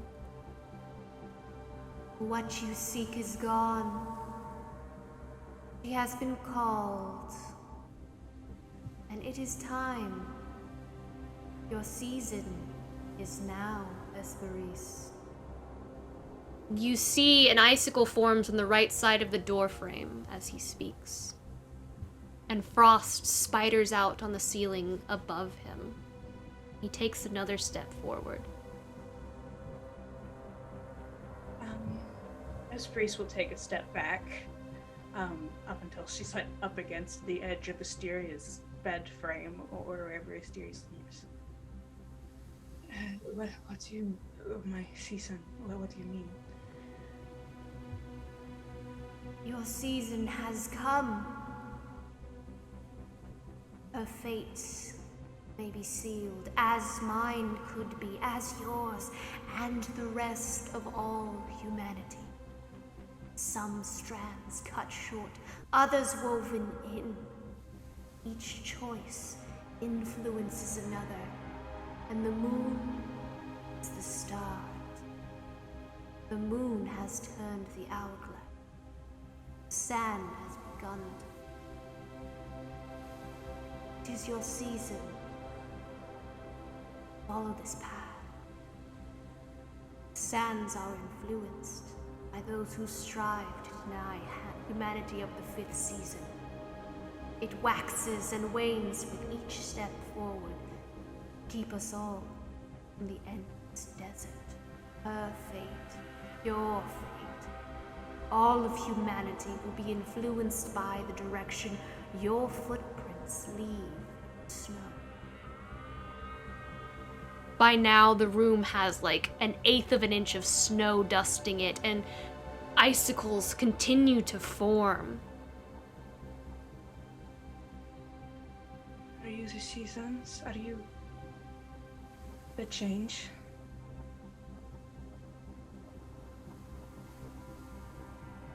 I am that I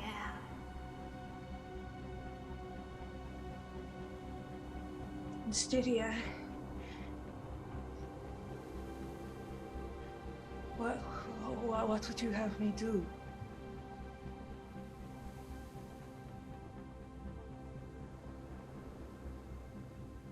This is not a task to undergo alone. If you walk this path, it will lead you to others. Some you may one day call family. Even more. I would have you find them. In doing so, you will find more than you can ever know at this moment. I will have you follow my hand. The snowdrops, they are the path to follow. Yet know this, I am no general. I do not command. Your choice is yours alone. If you go, you may yet save your friend, and may turn the tides of the storm. Stay, you'll be lost forever, and the world will weep for the strand cut short, the strand holding up so many.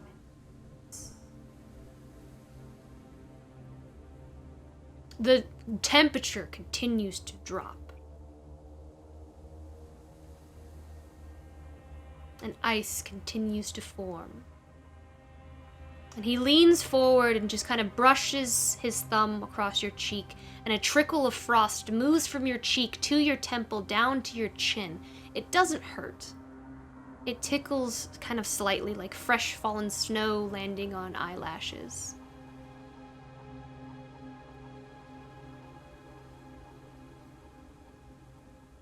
And he looks down at your, like, to the side where your wings are. And up at your ears.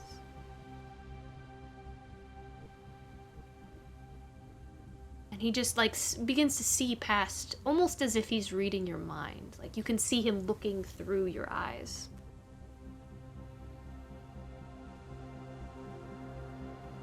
Your father, young Fae touched, will hold many answers you seek. You have all the answers you need. Lest we tempt the turn of our future child. So, what's one more question? What will your season be? And as he finishes his sentence, his form disperses into snowflakes. And you look down at your fingers and toes, and they had just started to turn pale and your joints are stiff. But the path is laid before you.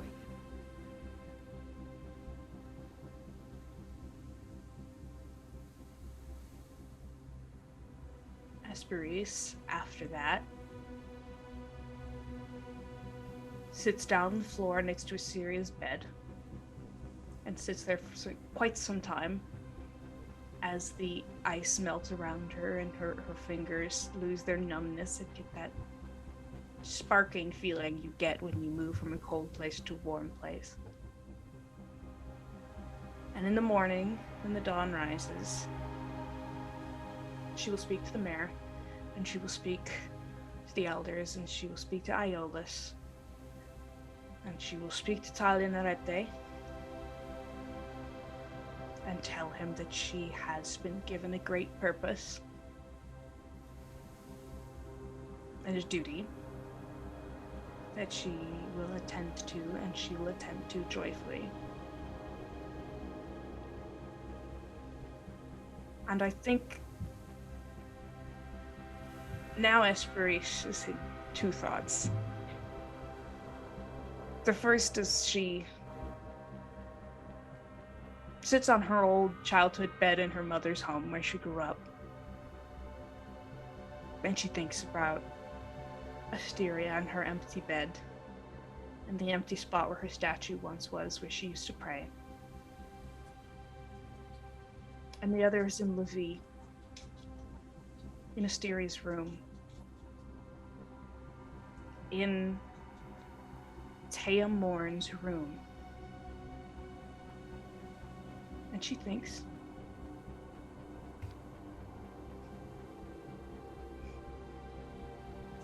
and she rubs her face, and she cleans it, and she is presentable.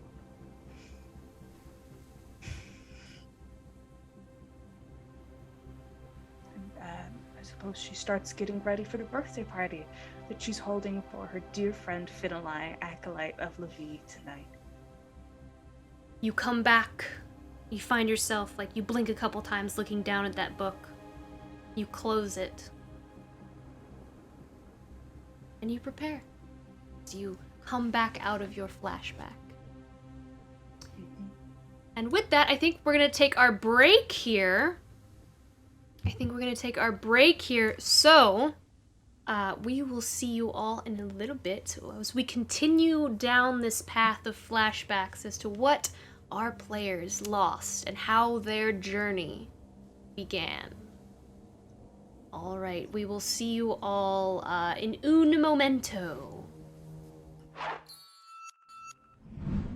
All right, and we are back. Switch things over here for a second.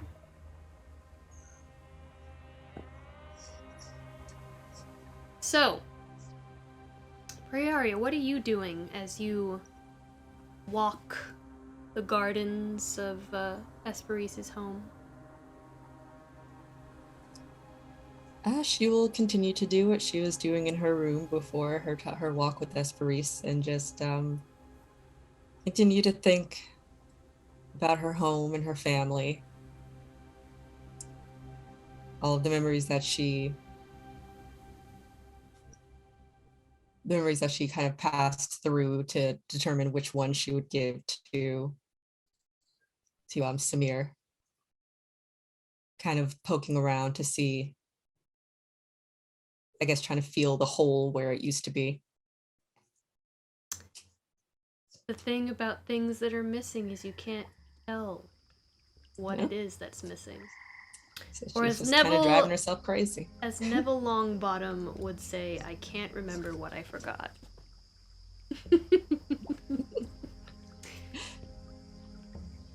Prayaria. Yep. You walk the gardens and your mind desperately tries to determine what it is that you gave Samir. Which memory was it as futile as that is for you. And you think back, and you find yourself back in your forest. In the home that you grew up in. You finished supper for the evening. Your mother has called you to the hushed garden, but not just any call. She has called you to the center of the garden. Sacred place. And as you finish your dinner and look around your home at your father and siblings, what do you see? What are you feeling as this great honor is about to be bestowed upon you to go to this place you've never been able to go before? Prayaria is very excited and nervous. She's imagined what this place would be. Every time her mom left to go do her work in the main city, or the main part of the village, and she's never quite gotten it. Even in her mind, she knows that she can't imagine what this place is. And she just looks around thinking how, aside from this one strange thing, this is a day like any other. They've just eaten. Half of her siblings are full of energy, running around, picking at the other siblings who are full and lazy.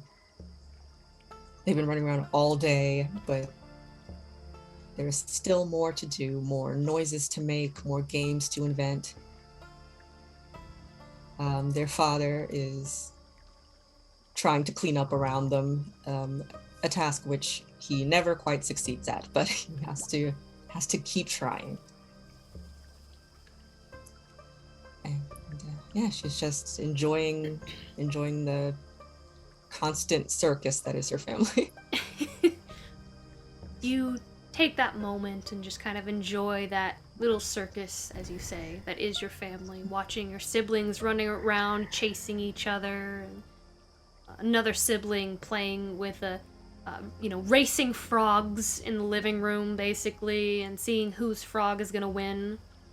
And night is restless. And the time finally comes. You walk out into the forest, and the forest is restless. It is just as restless. And you begin making your way. The moon casts a pale glow against the hushed garden. And you make it to the center of this wood. You are newly familiar with this sacred place, careful to respect its secrets and unforgiving nature. Your arms are full of a variety of empty bottles and vials, requested by your mother, with urgency, but without further explanation. And you see your mother just down the path, and she's standing in front of a very, very large flower with a thick black stalk. And it climbs up about 7 feet high before curling down in a droop.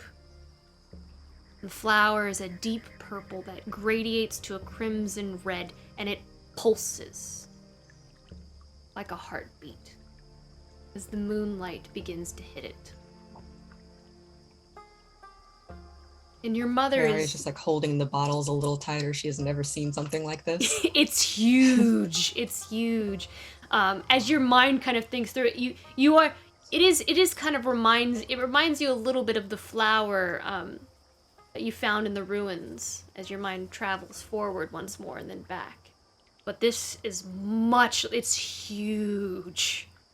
It's a gargantuan flower. She looks back and forth from it to her mother, just like, is this cool? Does it do this? Is it going to eat you, basically? And your mother is just staring this plant down intensely and looks up at the sky. And as she kind of hears you approach, and like she hears like as you kind of clasp those bottles tighter, the clinking of the glass, she hears that very perceptively, and immediately her head jerks left as she hears your approach, and she places a finger in her lips to ensure your silence. And she kind of beckons you freezes. over. She kind of beckons you over, but to be quiet with a wave of her fingers. And Prayaria rolls the stealthiest roll she has ever rolled in her life and creeps up next to her mother. You approach your mother, and as you do, she begins to very carefully and quietly take the bottles from you. There's one moment where, there's a slight slip and there's a clink of one of the glass bottles against another, and you just see the plant in front of you tremor, and some of the moisture and dew just kind of drops off of it and hits the ground, and you see as it does, there's kind of like this pss, pss, pss, like acid, and she just kind of like stops, looks back at the plant and then back at you,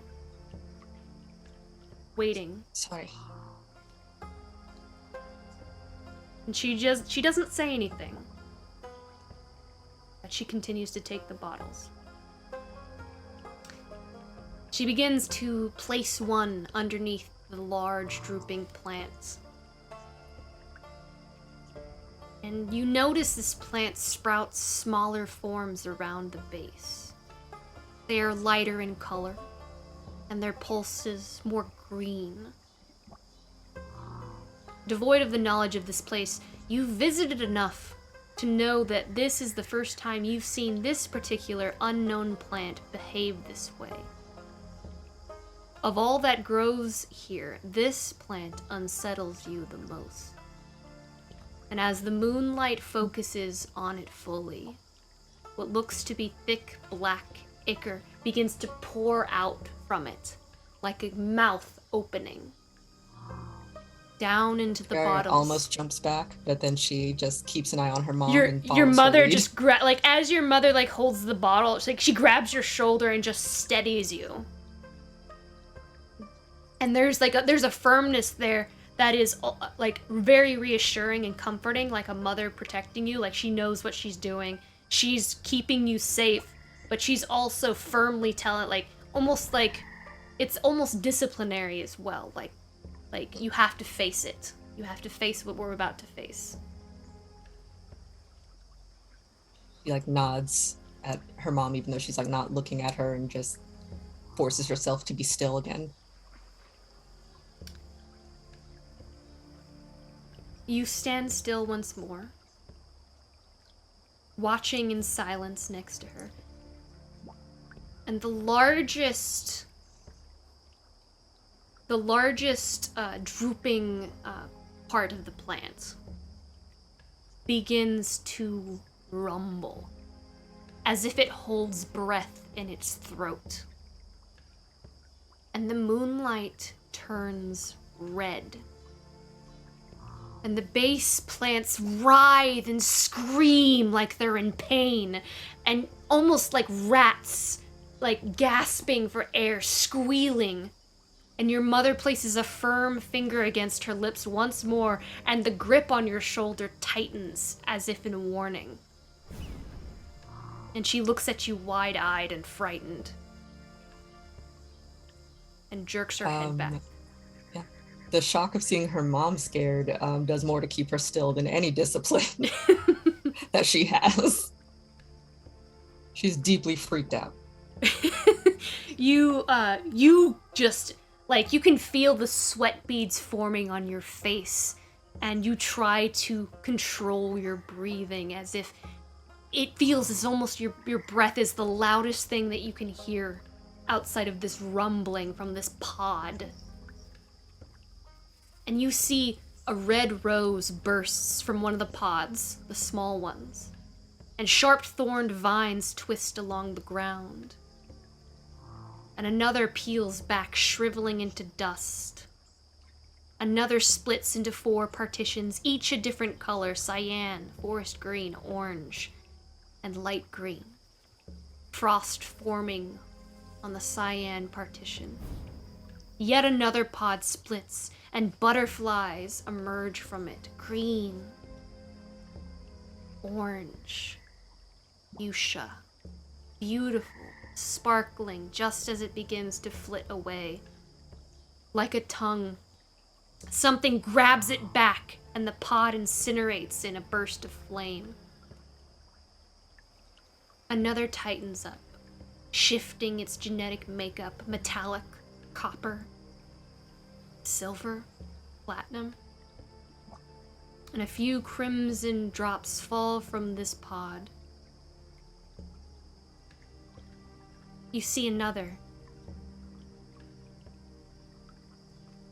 And as it peels back like a gaping mouth, you watch as a snowdrop emerges.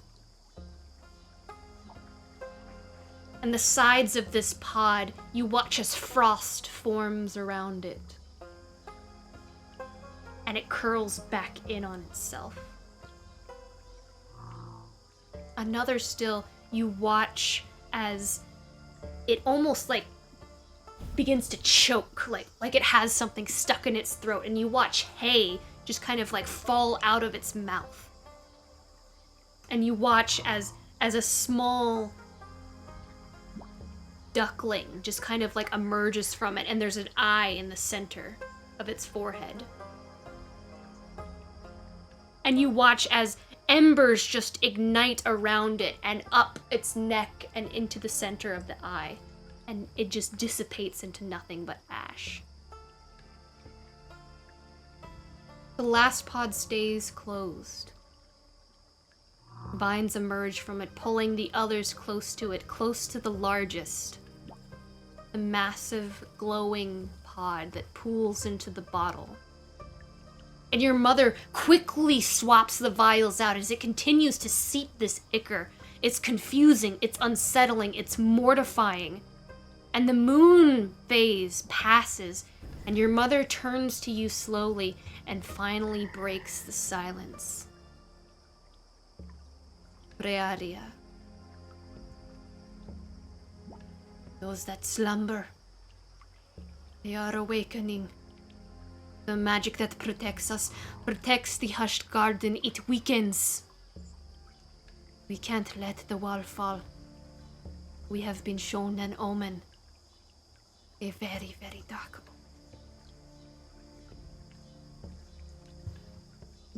omen. What was all of that? You said sleeping things? What? I'm sorry. I'm so confused. What do you mean? We do not know the answers now, but this is a omen, perhaps a vision of things to come. I am no dream interpreter, or I do not have all the answers, Ria. It is an omen. I feel the roots. They are dying.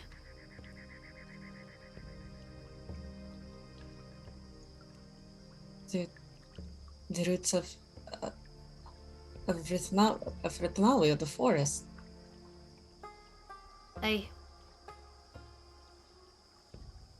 You feel it too. Things have been strange at the borders, but you're saying it will come here. All the way. We must protect our home. Okay. We must find a way to protect our home. Right. That's what we do. Yes. How do we do that? Your mother's face is severe and resolute. You know, and she does as well. And she walks towards you and reaches behind the staff on her back. A family heirloom passed from generation to generation. A symbol of authority, adulthood, and responsibility for those under its care. She takes a deep breath and she hands the staff to you. No, this is yours. What would I need with it? She looks at you and then the staff. The roots are dying, Ria. You must find help. You must bring help to keep the roots from dying. We cannot leave. But your path chooses you.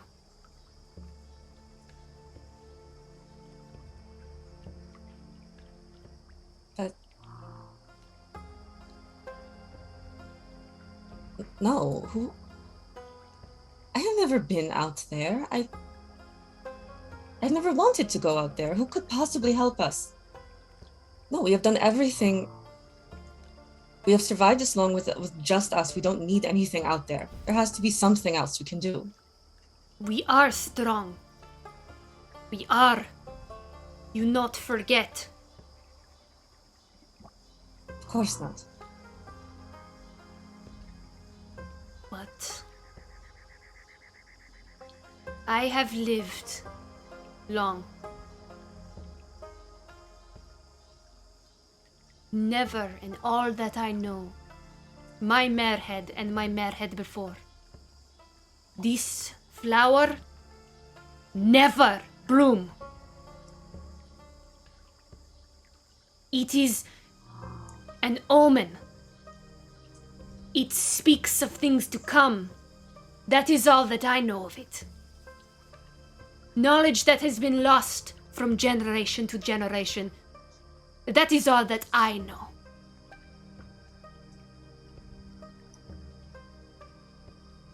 An omen so severe gives cause of great action. Action that do we dare question? For if it is not, the consequences could be oh so severe, and the roots are dying, Ria. That we do know.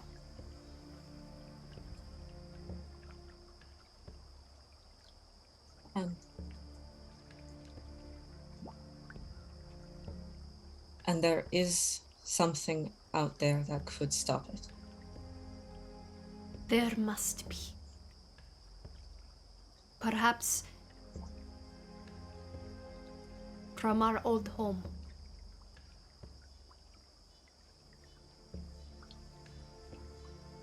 What? We have always been here.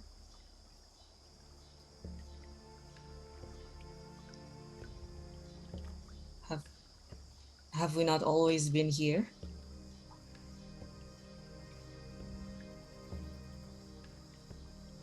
She gets a little misty-eyed. And she kind of shakes it off and she looks back at you. There are powers outside of Rithanalwe that will help us.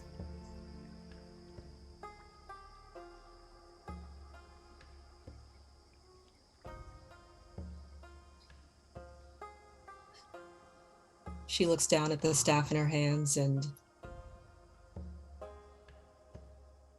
gently moves her hands along, and it doesn't feel right. And just for a minute, she lets herself think that she won't do this. She almost lets herself feel better or feel good in the helplessness of the situation. But this is too much. It's too much to ask. It's too big, and there's nothing that she could possibly do. And after that minute passes, she thinks of her family again and knows that there's nothing she wouldn't do to make sure that they got even one more day. So she finally looks up at her mother, and with tears in her eyes, she gives a nod. She puts a hand on your shoulder. She says, "The roots protect us. They protect us all. Without them, we will be hunted. I need this from you, Rhea. We need this from you. You, the oldest. My time will come soon. This is your time to protect family. While I stay behind. Protect here. You protect there. I am proud of you."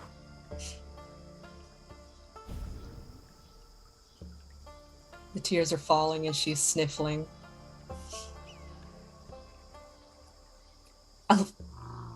I'll find it. Whatever's out there, I'll find it and we'll fix it. And nobody's time will come. It will be fine. Your mother looks afraid. She is worried. She is confused. As you can sense confusion from her, and it's you get the sense that this is we have no clue what we're doing. We have no clue what to do, but what else can we do? We have to do something. And she firmly grasps you on the shoulders and just brings you in and hugs you. And she says, heads back immediately, fiercely. "You are strong, Rhea. You are strong." And she she puts her hand on this, on top of your hand on the side of the staff, and she takes it and she kind of stabs the staff into the ground, very firmly, and holds her, and then takes her other hand and holds it on top of yours and looks you dead in the eyes. She's still crying, but she's looking back. She wipes your tears away, and then again takes the staff, stabs it into the ground, and very aggressively grabs your hand and holds it to the staff. She takes a shuddering breath, as she also lifts her hand in her mom's hands and does the same thing and stabs the staff down into the ground. Your mother relaxes her shoulders and nods, and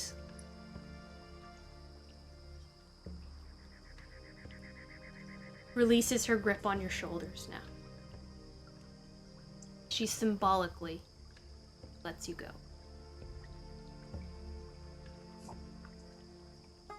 Prayaria doesn't look back as she heads home. She doesn't know exactly when she has to leave, but she knows if she doesn't do it right now, she'll probably talk herself out of it. So she goes straight home. And by this point, I think her father will have put all of her siblings to bed. He's finished cleaning and is in his and her mother's room. And she'll creep past everyone to her room, gather up as many things as she can think to, which isn't much. She hasn't even thought about what her mother said, really. She's just kind of throwing herself into the one thing that's been asked of her to kind of keep from really digesting what's happened. And as she slowly begins to head for the door, she'll take a little detour into the room at the center of the house. This glass room with glass ceilings full of these small blue flowers that are glowing a little in the night. And she'll think of when she sat here with her father and he told her how this was her mother's favorite flower. And how it was very hard to grow and even harder to find, and how he grew an entire room of them for her to ask her to marry him. And then they built their house around it and filled it with love and all of her siblings. And she thinks about how when she was little, she imagined having a room full of flowers in her own house with her own family.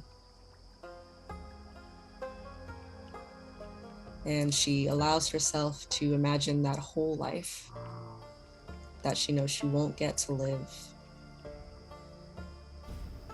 Because once you leave the forest, you cannot come back.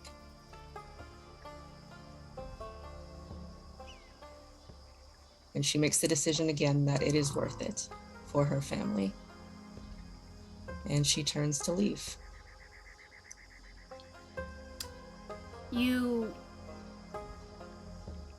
pack your things, and as you make your way to that room, you take a moment and you set your mother's staff against the wall as you pack. But you don't set it well enough against the wall. And the staff kind of skids to the side, hitting the floor, and the youngest, Gwyn, sits up abruptly in the covers, rubbing her eyes, looking up at you, and then down at the bag in front of you. Mia, what you doing? Oh, hey. Gwen. Nothing. I am just taking a little walk. Don't worry. Sorry to wake you. You should go back to sleep now. It's okay. She looks down as you're kind of standing there with a bag slung over your back. You have Madhead, staff, and bag, Maria. Oh, yeah, it was getting in Merit's way at work, so I brought it back, and I was just taking it to her room for her. And this I just things for training tomorrow. I was going to take them out to the border. But it is really nothing. All right? Go back to sleep. Badhead, sing Gwen song to sleep. Tell Uriah, you Gwen scared of dark. Oh. Remember, there is nothing to be afraid of in the dark. And if you hear something or something frightens you, who do you call? Of Wajawade. That's right. You call, and the great spirits of the northern wind will come, and he will blow away everything that is scary to you. Remember? As Wajawade. And she'll start like playfully like blowing on her face and like around her and like tickling her a little bit. There you go. She giggles and laughs and smiles, and she kind of like nuzzles into her covers and her pillows, and the pillow's way too big for her head, and like it looks like massive elephant ears and she kind of nuzzles and like she kind of takes her large ears just like yours and kind of like boops them out so that they're not tucked behind her head when she lays down, and they're smashed behind her head, and they kind of like foof out to the side like this, and she just kind of like nuzzles in. See you in morning, Ria. Right. See you in morning. And you will always be safe. Aswad Jawadwe. Very good. She just kind of barely holds herself together and gives her a little kiss on the forehead. And then she takes her staff and takes her little belongings and tries her best not to look back again as she leaves for the last time. And you walk further than you've ever walked before until you take that one last step past the border.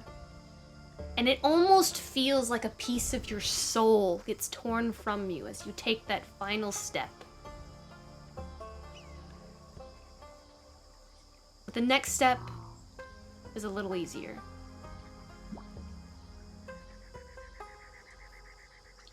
She falters once and then keeps going.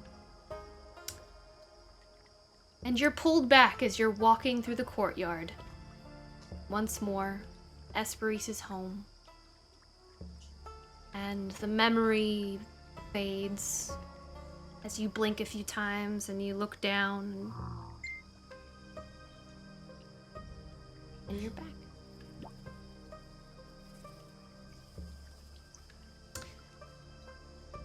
She just kind of wipes her cheeks and thinks about this world that she was perfectly prepared to wander alone for the rest of her life if it meant her family was safe. And thinks about where she is now. And how she's not alone and her family is very much not safe, and thinks about the party later.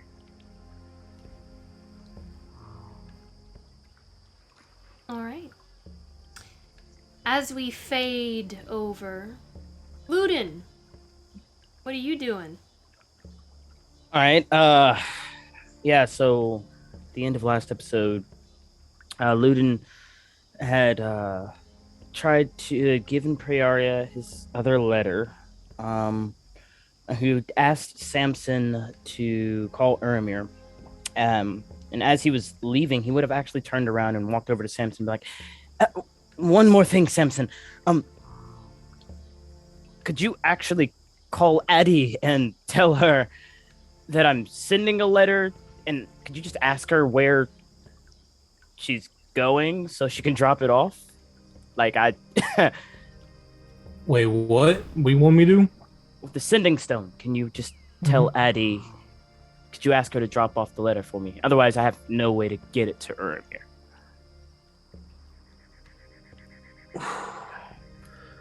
I know what happened like an hour ago, but I'm trying to remember what.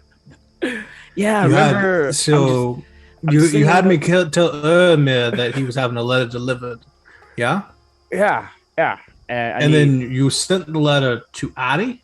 No, I haven't sent the letter yet. I have to send the letter in a second, but I need to know where Addie's going to be so she can pick up the letter. I mean, they have a postal service, man. You can just send it through that. They'll take it right to him. Here's his address. One Island in the Sea way. And I get tower in the middle of the ocean. The USPS doesn't go there. Yeah, you got the dedication of the USPS. Yeah, the Orient Post Service is fantastic. A haunted tower in the middle of the ocean. Could I have like 20 gold out of our party funds? Because I feel like that's gonna be expensive to go to the island. Are you gonna overnight it? Like, postal worker to go to the deeply haunted tower in the middle of the ocean. I just drop it off on the way. It's not that bad. It's not as creepy now that the 7 is back in.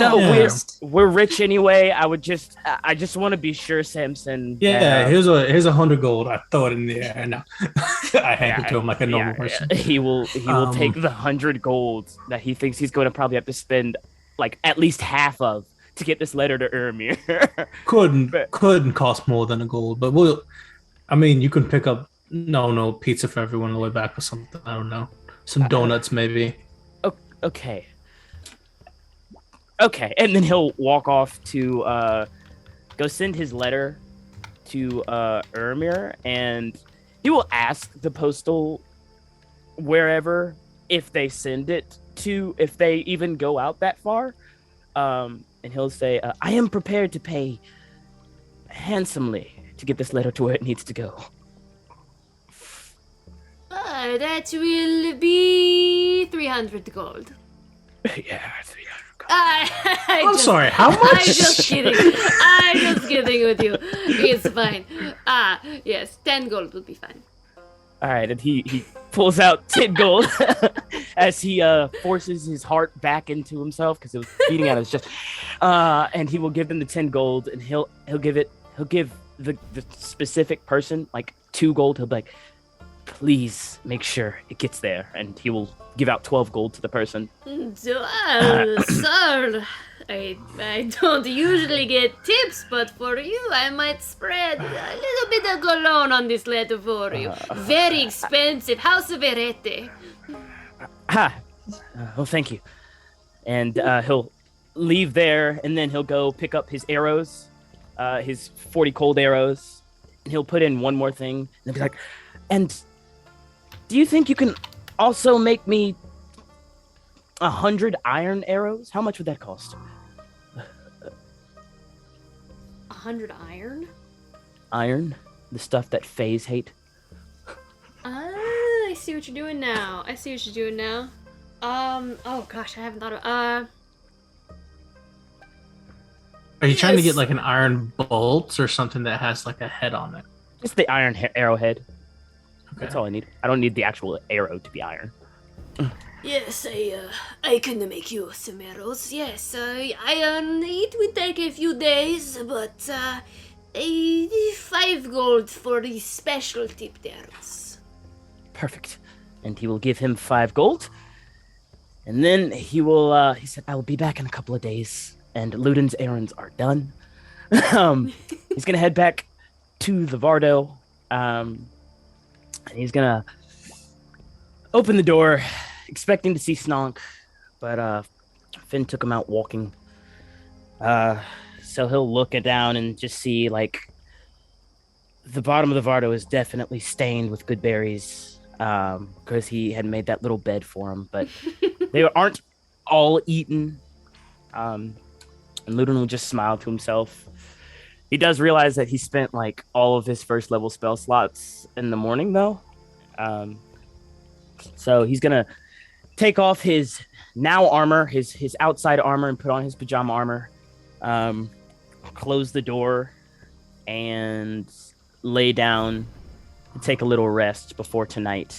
And as he lays down, he's just gonna put one hand behind his head and just start thinking and slowly drift off to sleep. Real quick, shout out to the boys played D&D for the raid. Thank you so much. Yes, thank you for the raid. And so Luden begins to dream. And as he begins to dream, he kind of is just in the middle of a forest. And he's running. He's running really fast, and he's a little boy again. He's 5. And if the party had seen this little boy, they would not recognize him at all. Like there's the biggest smile on his face, and he is just running, having a blast, cheering on himself. And over in the distance, there's another figure. It's a little taller than he is, and it's also running. And it seems like they're like kind of racing, just through the trees, just back and forth. There's a vine over here, but Luden knows these woods like the back of his hand. He and his brother, the other figure, have been living here their entire lives, and they have tons of little forts out here. If you look up, you might see a little rope that they've tied up to a tree that if you run across, there's a little creek, and if you go on the rope, you could swing across without even touching the water. And they're just running, having so much fun. And at this point, it's starting to get a little dark, but some reason, Luden wouldn't even know that this is unnatural. They can both see in the dark pretty well. Maybe it's just their genes, but whatever. They can see, and they're just having so much fun. And you just hear your brother, and he's just like, last one there's a stinky pig! And Luden knows that he can't win because he is 7 years younger than his brother, but his dad has always told him, if you can't win, you can outsmart him. What's the quickest way? And Luden's just starting to think in his head, but his brother's already beating him there, and he looks over, and he slows down for a second, and his brother senses that his younger brother isn't there with him anymore, and he slows down himself, and Luden just goes this. He holds up a finger, and both of them know, like, they're tracks. Like, what are these tracks? And oh my God, it might be a boar. Maybe they can have bacon tomorrow. Of course, Luden doesn't have a bow. He doesn't have a bow yet. He's only 5, but his older brother does. He got it when he was 10. It's not the biggest bow, but it's big enough that they might be able to do some light hunting as long as they follow Dad's instructions and track very well. So silently and quickly, they start to try and track this little boar on where it could be. And after not too long, they see it. They look up in the sky, and they realize they should probably be heading home. Their mother is definitely going to be really angry at them. But maybe, just maybe, if they get this boar, their dad will be okay. So they look, and Lucidius, Luden's older brother, comes up, and he just puts a hand on his little brother's shoulder, and he motions for Luden to go around and try and spook the boar to come back towards him so he can fire an arrow at it. So Luden sneaks around, and sadly, Luden is definitely not as stealthy as he is now. And he cracks on some leaves, and the boar spooks and runs a little faster than he intended. Lucidius aims, fires, and he misses. And the boar's gone. And their mom is going to be definitely angry at them. Lucidius looks at his little brother, and you can already see he's like a little peeved at him, but not like angry, like real anger, just more like, you got to do better next time. And Luden gets it. And so they begin to make their trek back home. They are definitely farther than they've ever gone. But, hey, it's just the two of them. If they make it home before dark, their mother won't scream at them too much. And their dad will definitely just laugh at the fact that his sons still have so much to learn. So, as they're making their way through, Luden will veer off just a little bit. He sees the rope swing, and Lucidius is definitely like, and he goes with his brother off the path just a little bit, and Luden will run up and grab the rope swing, and as he swings, the moon is almost all the way out at this point, and there's a little glint on the ground, and it's really far off. And Luden lands and just looks at Lucidius and goes, "Hey, I saw something over there. Maybe we should go check it out. I mean, it's not too far. Mom won't get too angry. Maybe we could still salvage this day. What if we find something really cool, right? Right?" Well, it is kinda in the same direction as home. Yeah. Come on. Quite off the beaten path. Okay, let's go. And Lucidius will probably run a little farther ahead of him, and Luden will just keep running to catch up. And his brother will start to slow earlier than Luden does, because Luden's only looking at the back of his cloak. And his brother starts to slow and get a lot more cautious. But Luden runs past him and goes, "Ha ha, I beat you. Back turned to whatever this glint was. And his brother's face looks totally different. It's gotten a lot more stern, and he looks a little like off put. And right behind Luden, he hears a horse whinny. He goes, and Luden stops himself and he turns around and he thinks, what are our horses doing out here? And he looks up, and I don't know if you guys have ever seen a horse, like in real life. Yo, those things are massive. They're huge. And so to Luden, 5-year-old Luden, it's Godzilla. Yeah, Animals are God's scariest animals. I swear. Horses. And Truly. he looks up, and he definitely, I mean, he's seen a horse before, but this one it's not his. You know, he doesn't recognize it, and it's a beautiful beast. It's jet black, black eyes. But the moment that he turns around, it whinnies again and trots off into the distance. And immediately below that, they see another man. Just like his horse, he's in all black. And he has a cloak. His hood is over his head. And Luden starts to get closer, but Lucidius grabs his shoulder. And he pulls his little brother back. And Luden just looks up at him. And it's at this point, even though it's a dream, Luden realizes that he can't quite remember what his brother looks like with the full features. It's been a really long time since he's seen his brother. So it's a little amorphous with the features. Subconsciously, Luden sees that and he immediately looks away from his brother, back like at his cloak, back at his hands. And he's back in the dream. And Sidious walks forward very, very slowly.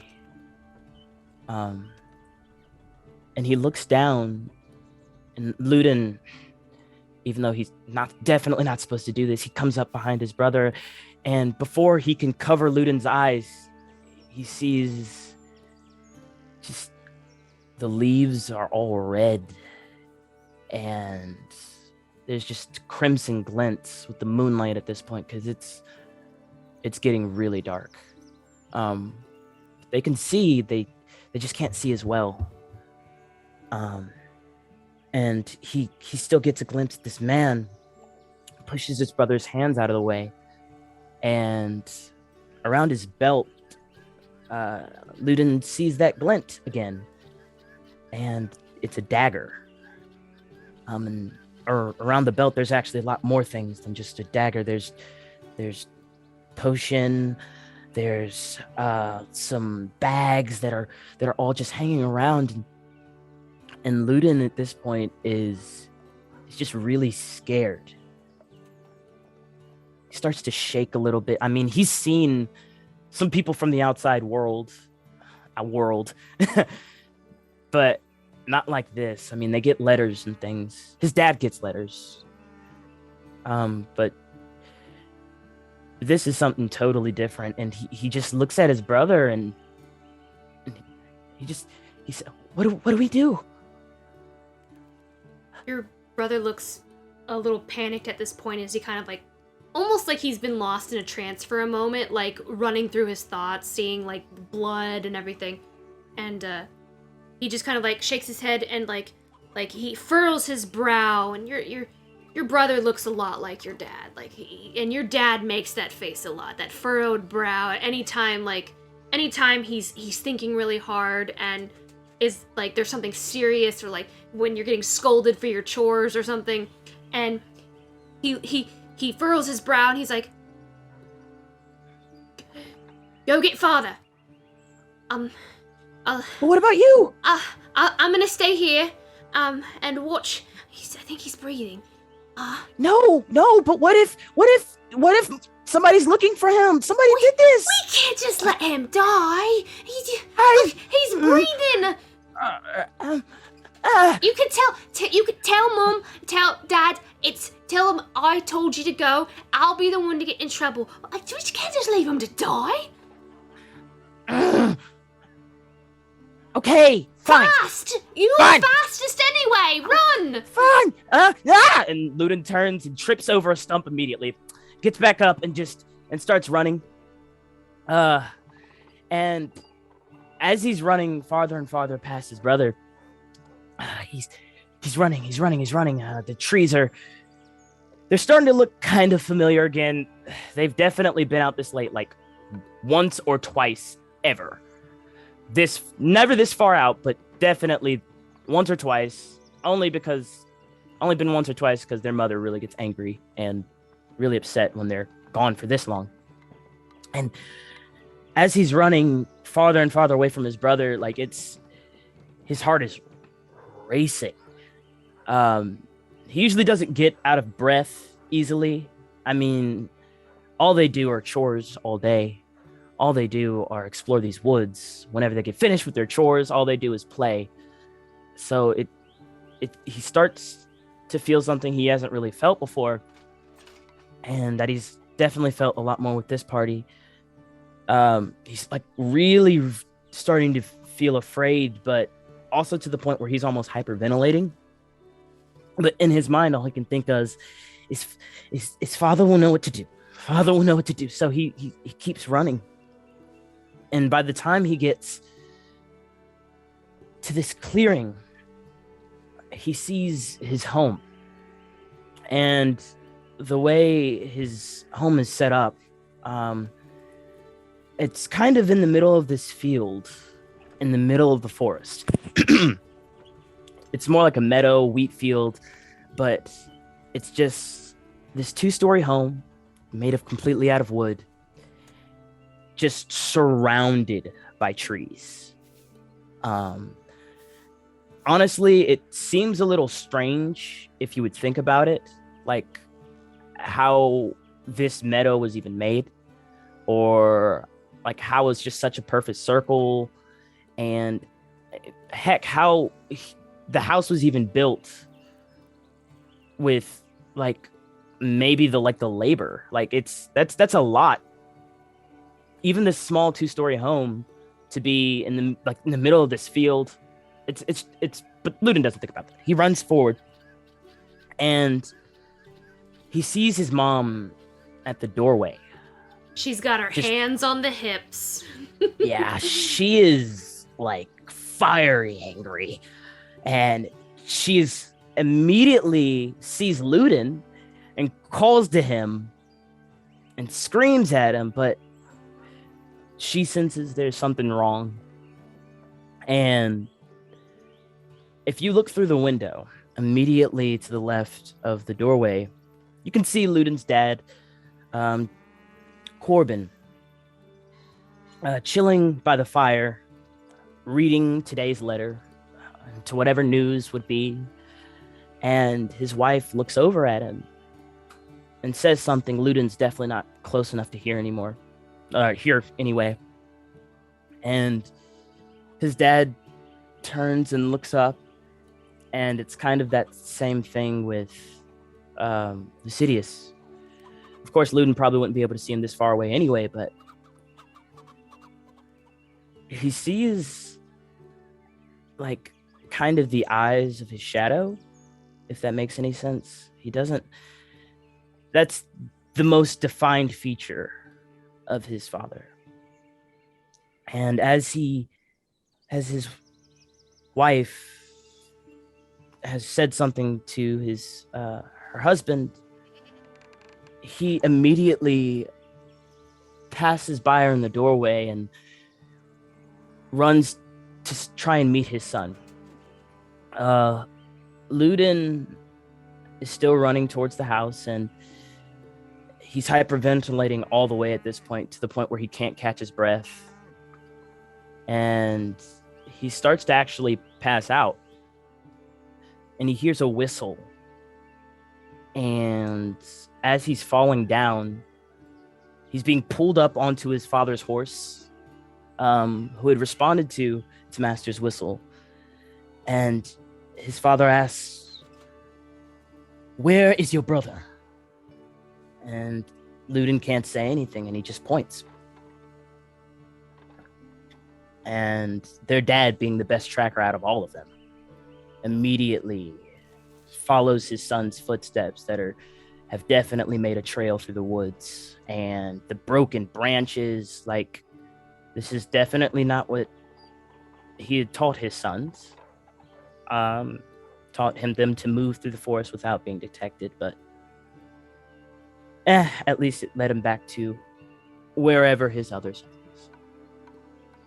And at this point, Luden is so tired, everything else kind of becomes a haze from that, not night, but from the initial encounter when Corbin finds Lucidius again, and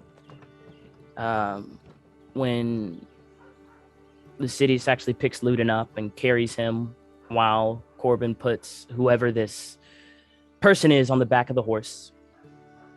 And they make their way back to their small and quaint home. And Luden actually regains consciousness, hearing his mother and father screaming downstairs.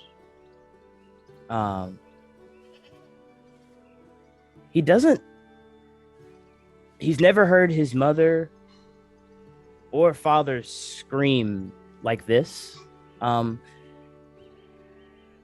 he's also never heard the language that they're speaking. Luden would wake up and go over to Lucidius, and he would whisper to his brother, what's going on? What's happening? He kind of like moves and like he's trying to hear better. Tell me, like, what happened? Why is Mom upset? Man, he's a sparrowhawk.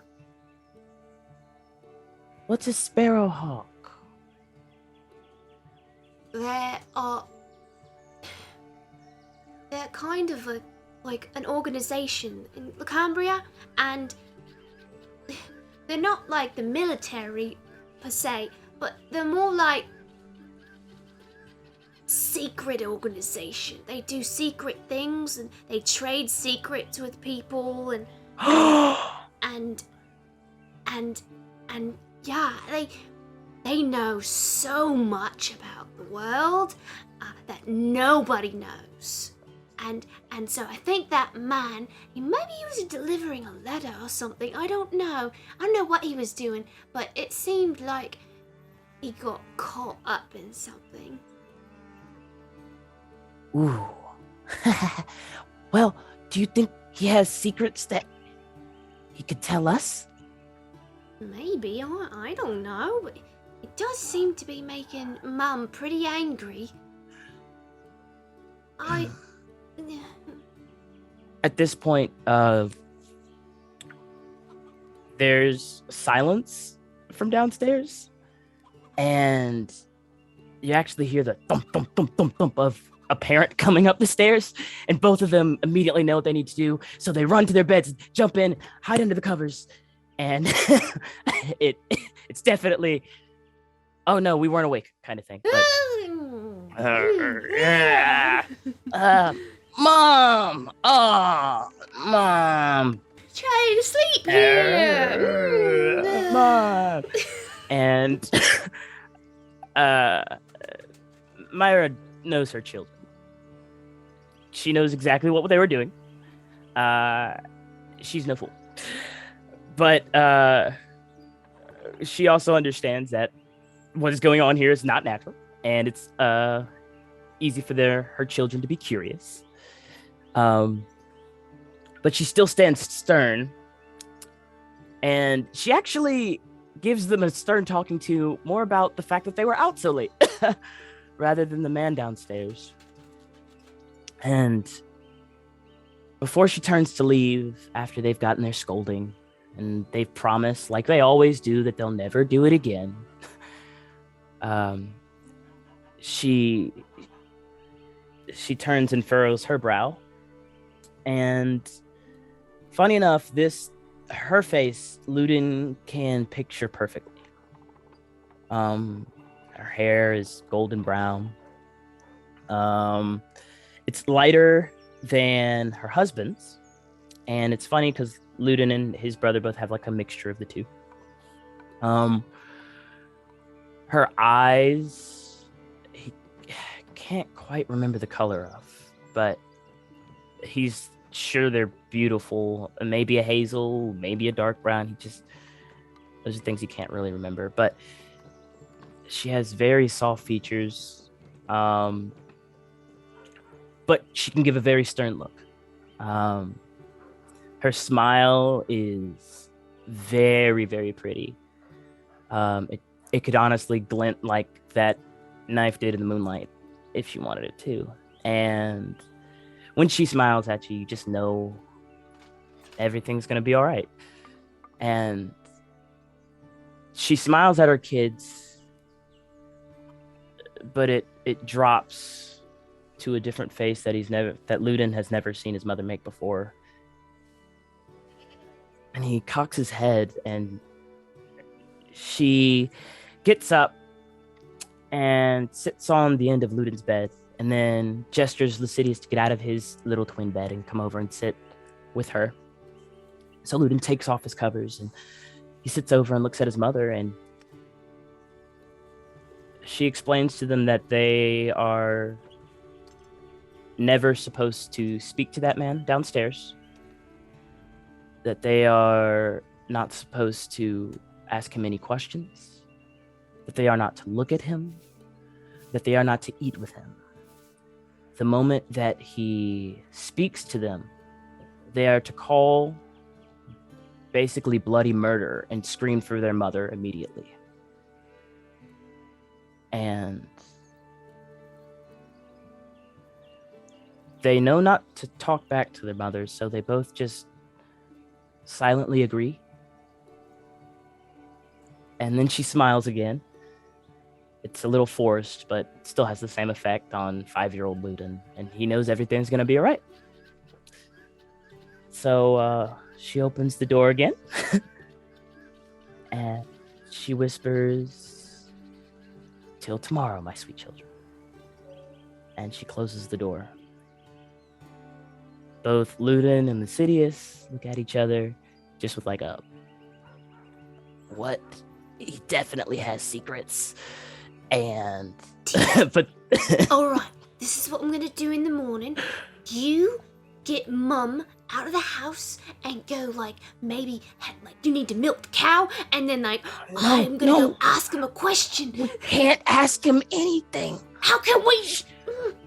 Just go to bed. And Luden will grab his covers and just turn and hopefully listen to see if his brother is going to do the same. And every now and then, there's maybe an hour, but every now and then he's just like, do you think he's killed 1 million people? We're not allowed to talk about it. Mom's gonna get angry at us. Just every now and then he asks some sort of crazy question. And Luden every single time just fears his mother and what she'll do to them. Especially, they're already in trouble.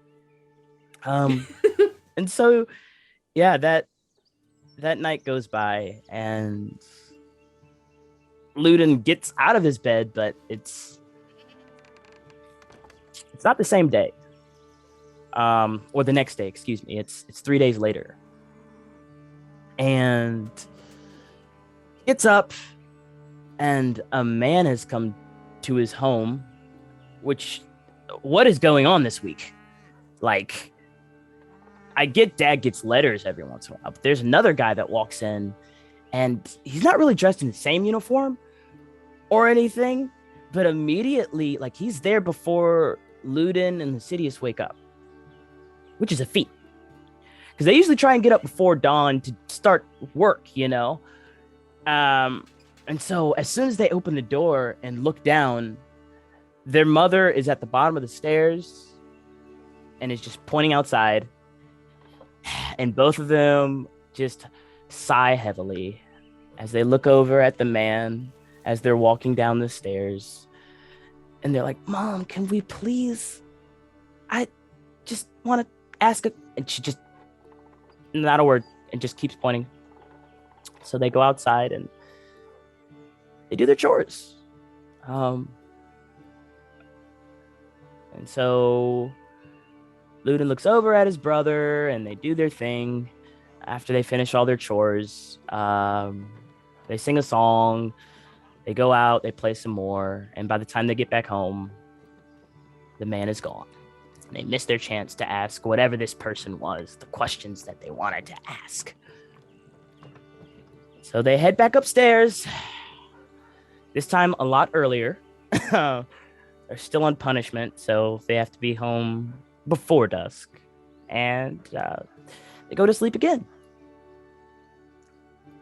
And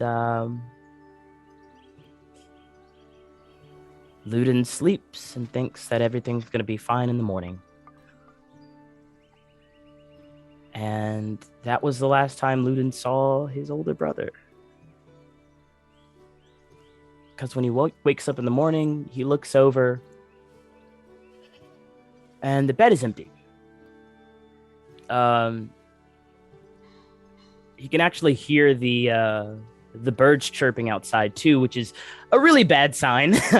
That means that the sun is up and he had overslept and chores are behind. His brother was probably already out there. So was his dad. So immediately Luden gets out of bed, runs out, has on his pajamas, and still just starts doing the chores that needs to be done. He runs over with the birdseed and hogseed, feeds the pigs, runs over to the dog, starts to wash it really, really quickly. They have plenty of dogs, so this is the one that seems still dirty, or the one that he could find first, personally.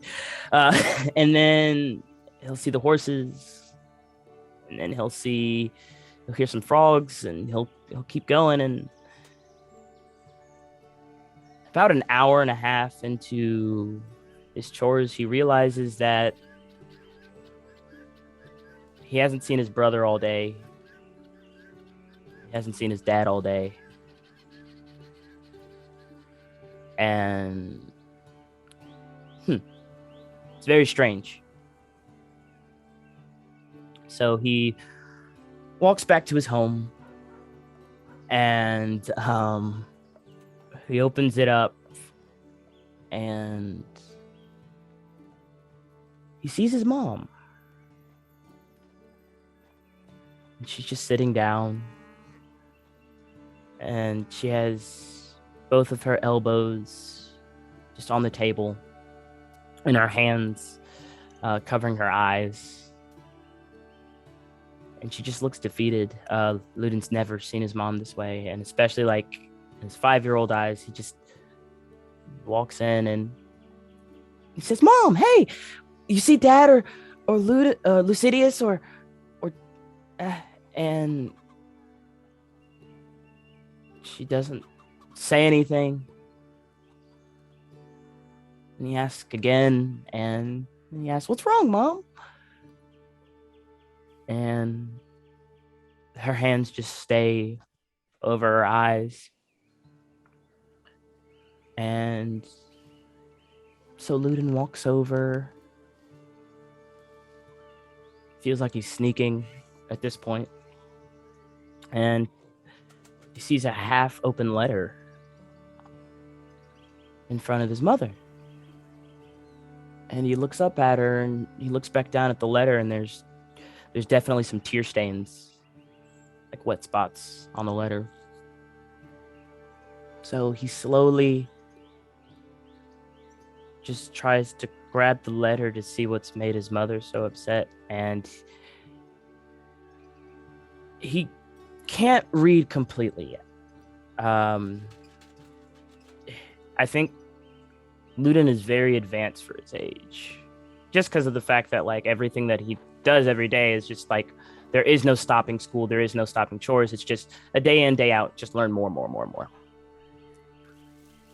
So as he begins to read it, there are obviously some much larger words that he can understand.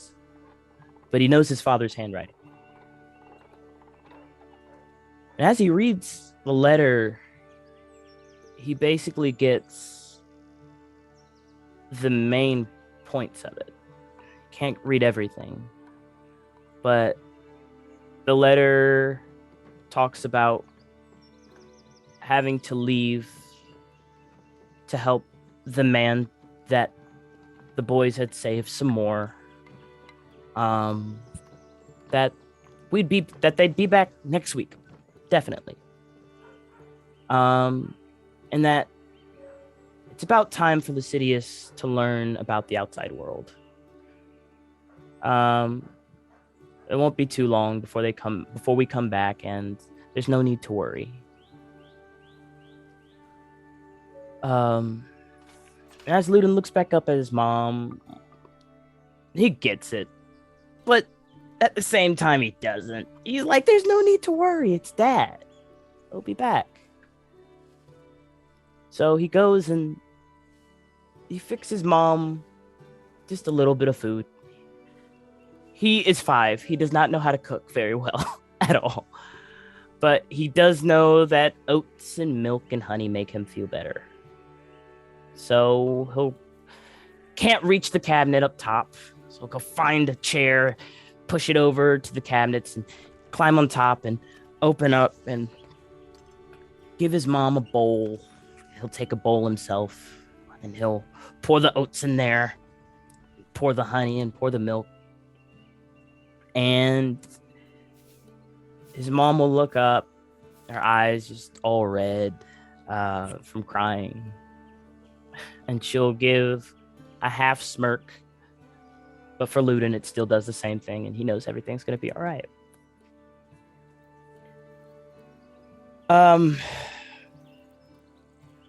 I feel like that's the last thing that he sees of. I think that's the last smirk that Luden can remember of his mom too.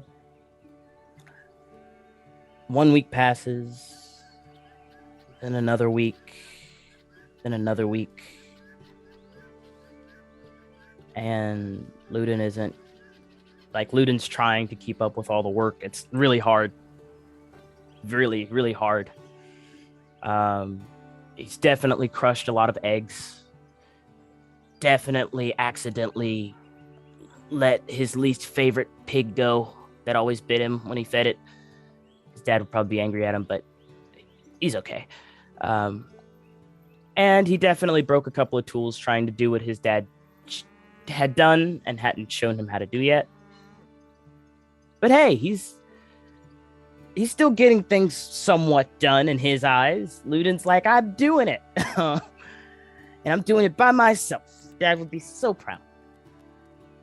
And for the first time, they get a letter from Dad and the Sidious, and it says they got caught up, but they're definitely going to be back next week. Don't worry. Or at least that's what Luden got from the letter. Again, he can't read everything. And another week passes. More tools break. His mother seems sadder. Another week passes. They get another letter. It says the same thing. They're caught up, but we'll definitely be back, I promise. And they get another letter and another letter, and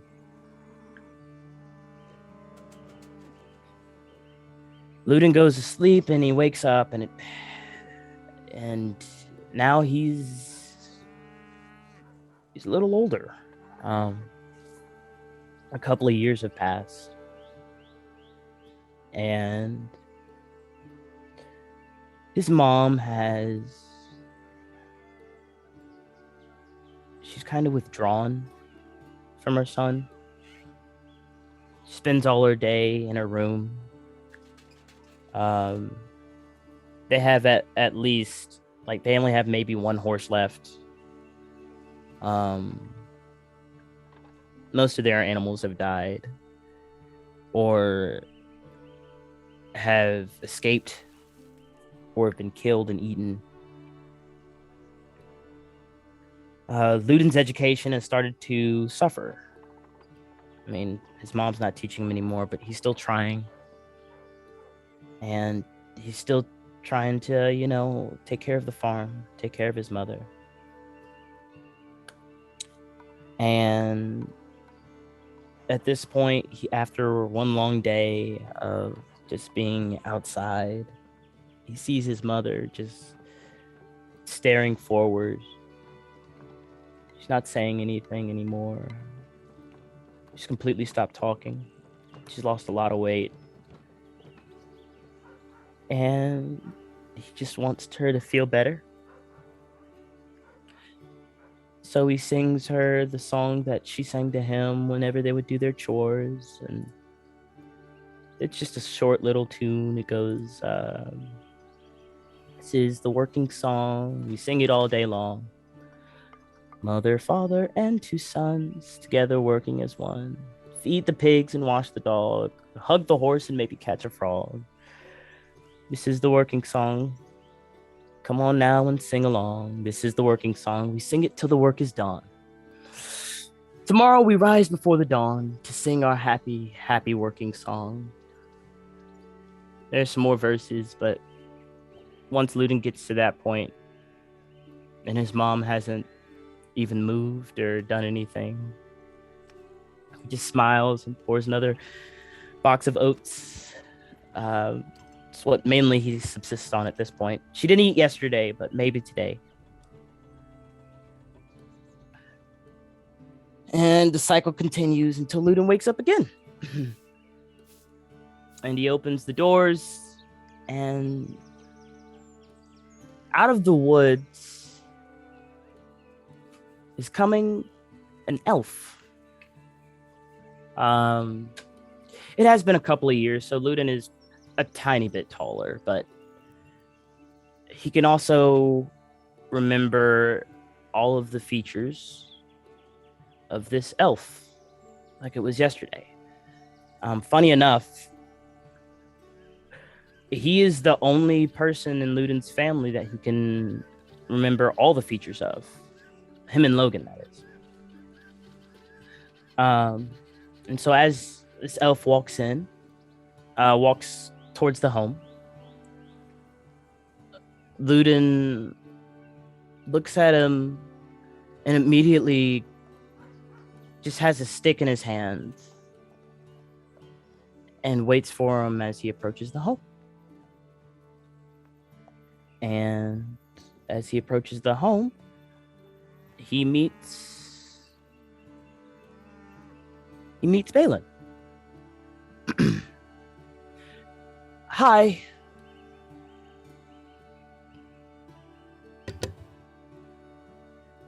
Hello, son.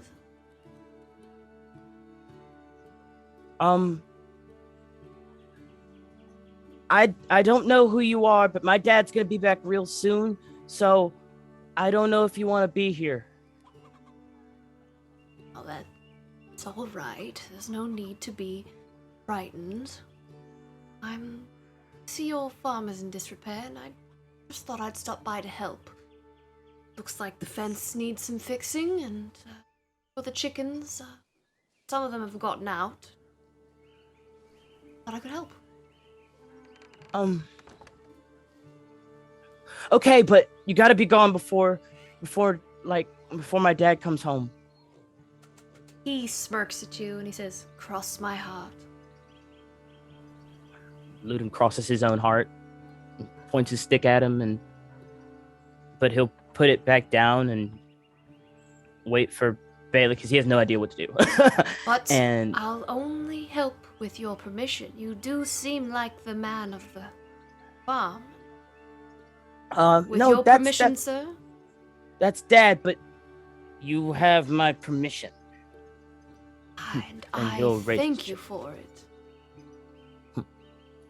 Okay, let's go do some stuff. and he just looks to Balin to lead the way on wherever and whatever needs to be done. And for, a while, Balin will come back and forth, and Luden will be happy to see him each day. As things are getting fixed and things are getting, the hen, like the chickens and the hens and stuff, they're back to having chicks again. Balin will bring a different animal every day that he comes to help. And sooner or later, the farm is basically back to normal. Or working order. It's not anywhere as flourishing as it was when all of them were there. And for some reason, somehow, Balin has gotten Luden's mother to eat. Like, full meals. Luden's not very happy about that part. But he's like, it's not too bad. I mean, Dad will be back soon. It's no biggie. And I do want to point out, your mother, she basically sat in the same chair by the window every day for a very long time. Just almost just bones. And then color returned to her skin. Yeah, and it was, she gained weight. It was like overnight too. Really quickly, but so Luden was in this weird spot of being happy, but also a little distrustful of Balin. And then one day, Balin came to Luden and he told him that he was going to be his new dad. Luden didn't like that very much. And he told him as much with, I already have a dad, and he's coming back next week. You just wait. And at this point, it's good to point out that they had definitely stopped receiving letters. Or in Luden's mind, they had stopped receiving letters. He hadn't heard from his dad in over a year. He had no idea where they were. He had no idea what his brother even looked like anymore. And it's basically like another flash, because it didn't really make too much of a difference whatever Luden said, because what was going to happen was happening. And as you flash forward through the years, Balin gets a lot less nice than he was with Luden at the beginning, especially when Logan's born, because for the first at least 3 or 4 years of Logan's life, Luden could not stand him. He already had a brother. And Logan always wanted to hang out with Luden and do the same things that Lucidius and him did in the woods, and he would go find their hiding spots and he would hide in them. And Luden would just get so angry he'd just leave, or he'd throw rocks at Logan, and he couldn't stand him. Then the bear story happens. We already talked about that one. And they become best friends. Fast forwards one more time to the day that Luden's about to leave to go to Lacambria because he can't stand it at home anymore. Luden's definitely in his teen years. And as he's about to leave, Logan screams to him that he'll be sure to meet him there really, really soon.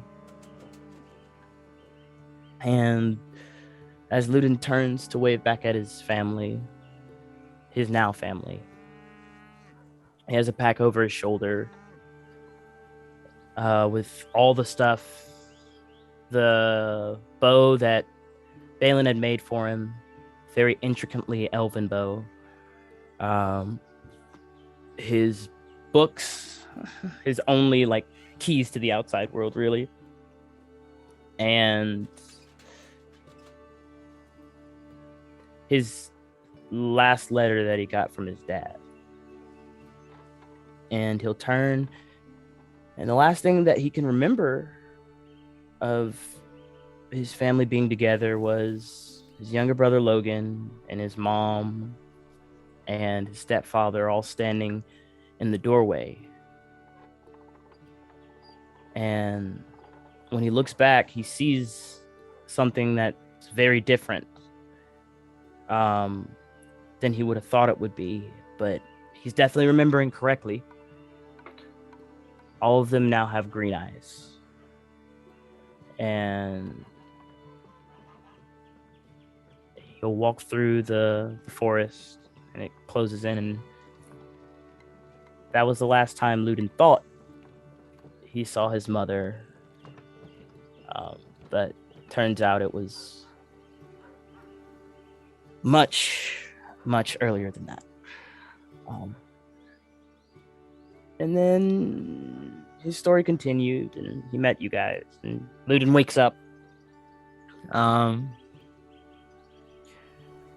He has like one or two tear streaks down his face. His pillow's a little wet.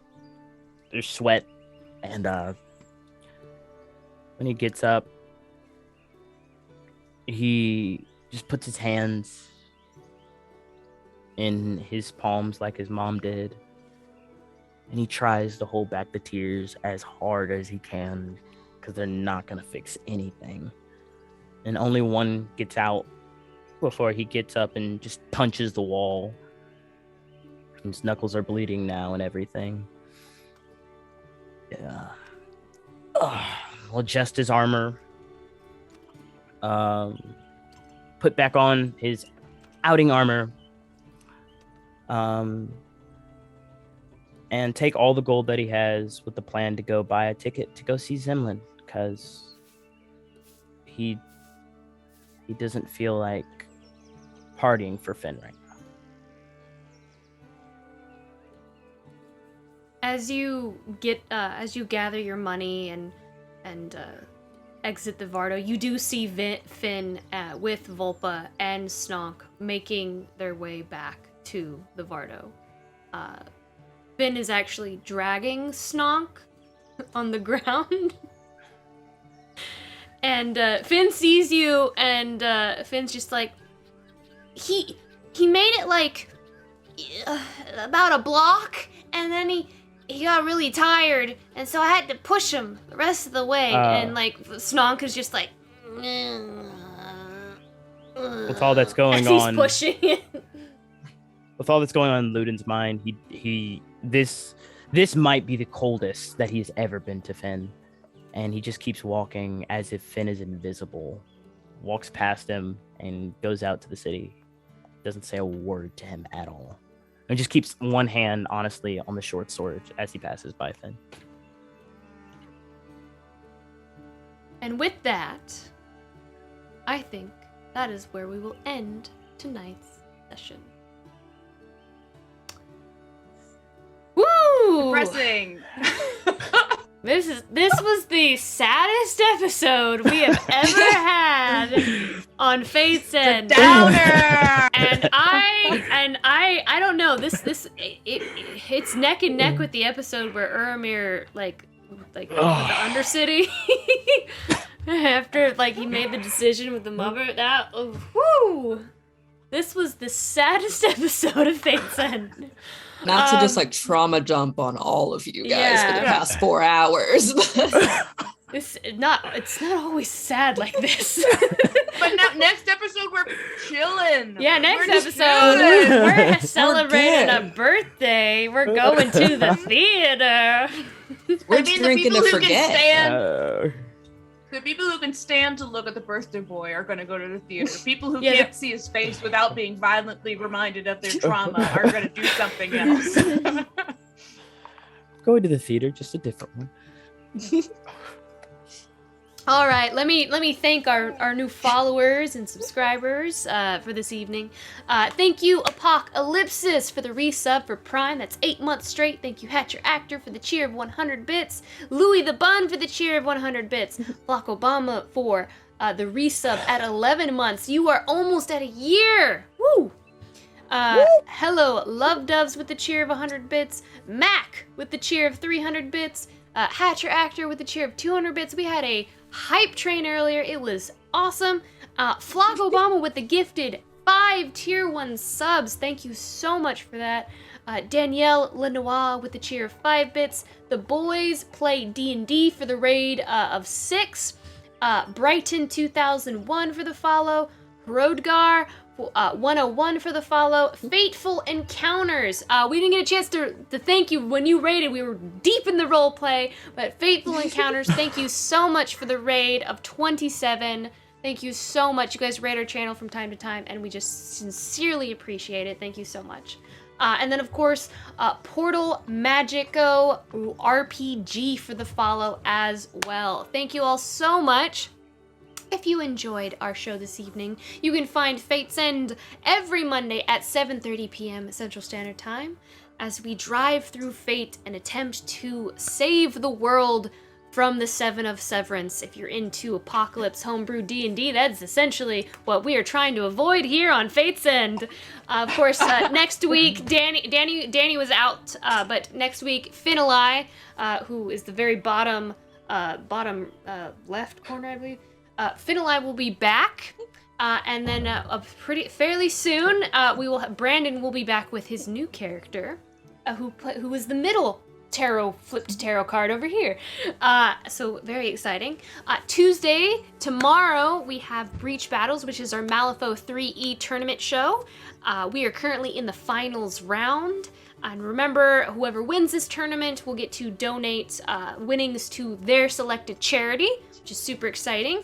If you don't know what Malifaux is, it is a war game created by Weird Games, and it's a tournament that we are holding. A very fun war game, and then it is Tuesdays at 8 p.m. Central Standard Time. Is that right? Yeah, I'm getting my times mixed up here. Being in Eastern now. Daniel is going to be competing tomorrow against another one of our channel members, CJ. So we are going to have the 10 Thunders versus the Explorer Society tomorrow. So very exciting for that. And then Wednesday, we have the premiere of Wild Beyond the Witchlight. This Wednesday at 8:30 p.m. Central Standard Time. Deanna is DMing that. It is Deanna's first long campaign, I believe. Very exciting. I've got to make so many maps. Very exciting.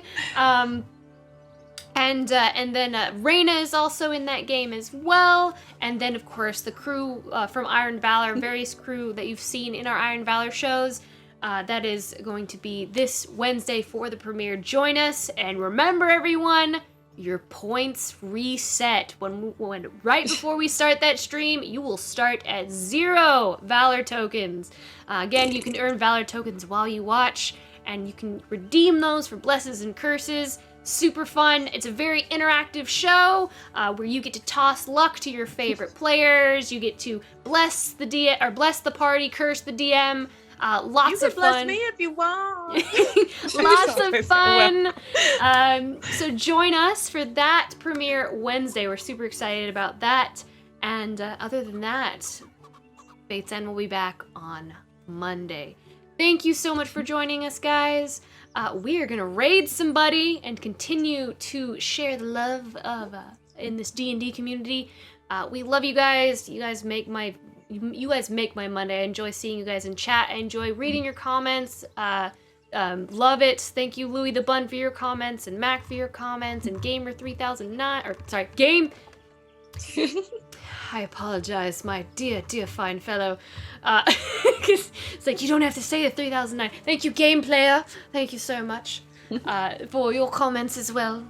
But other than that, we're going to be raiding this evening, and we will see you next time for more Fate's End. Bye, guys. Bye, guys.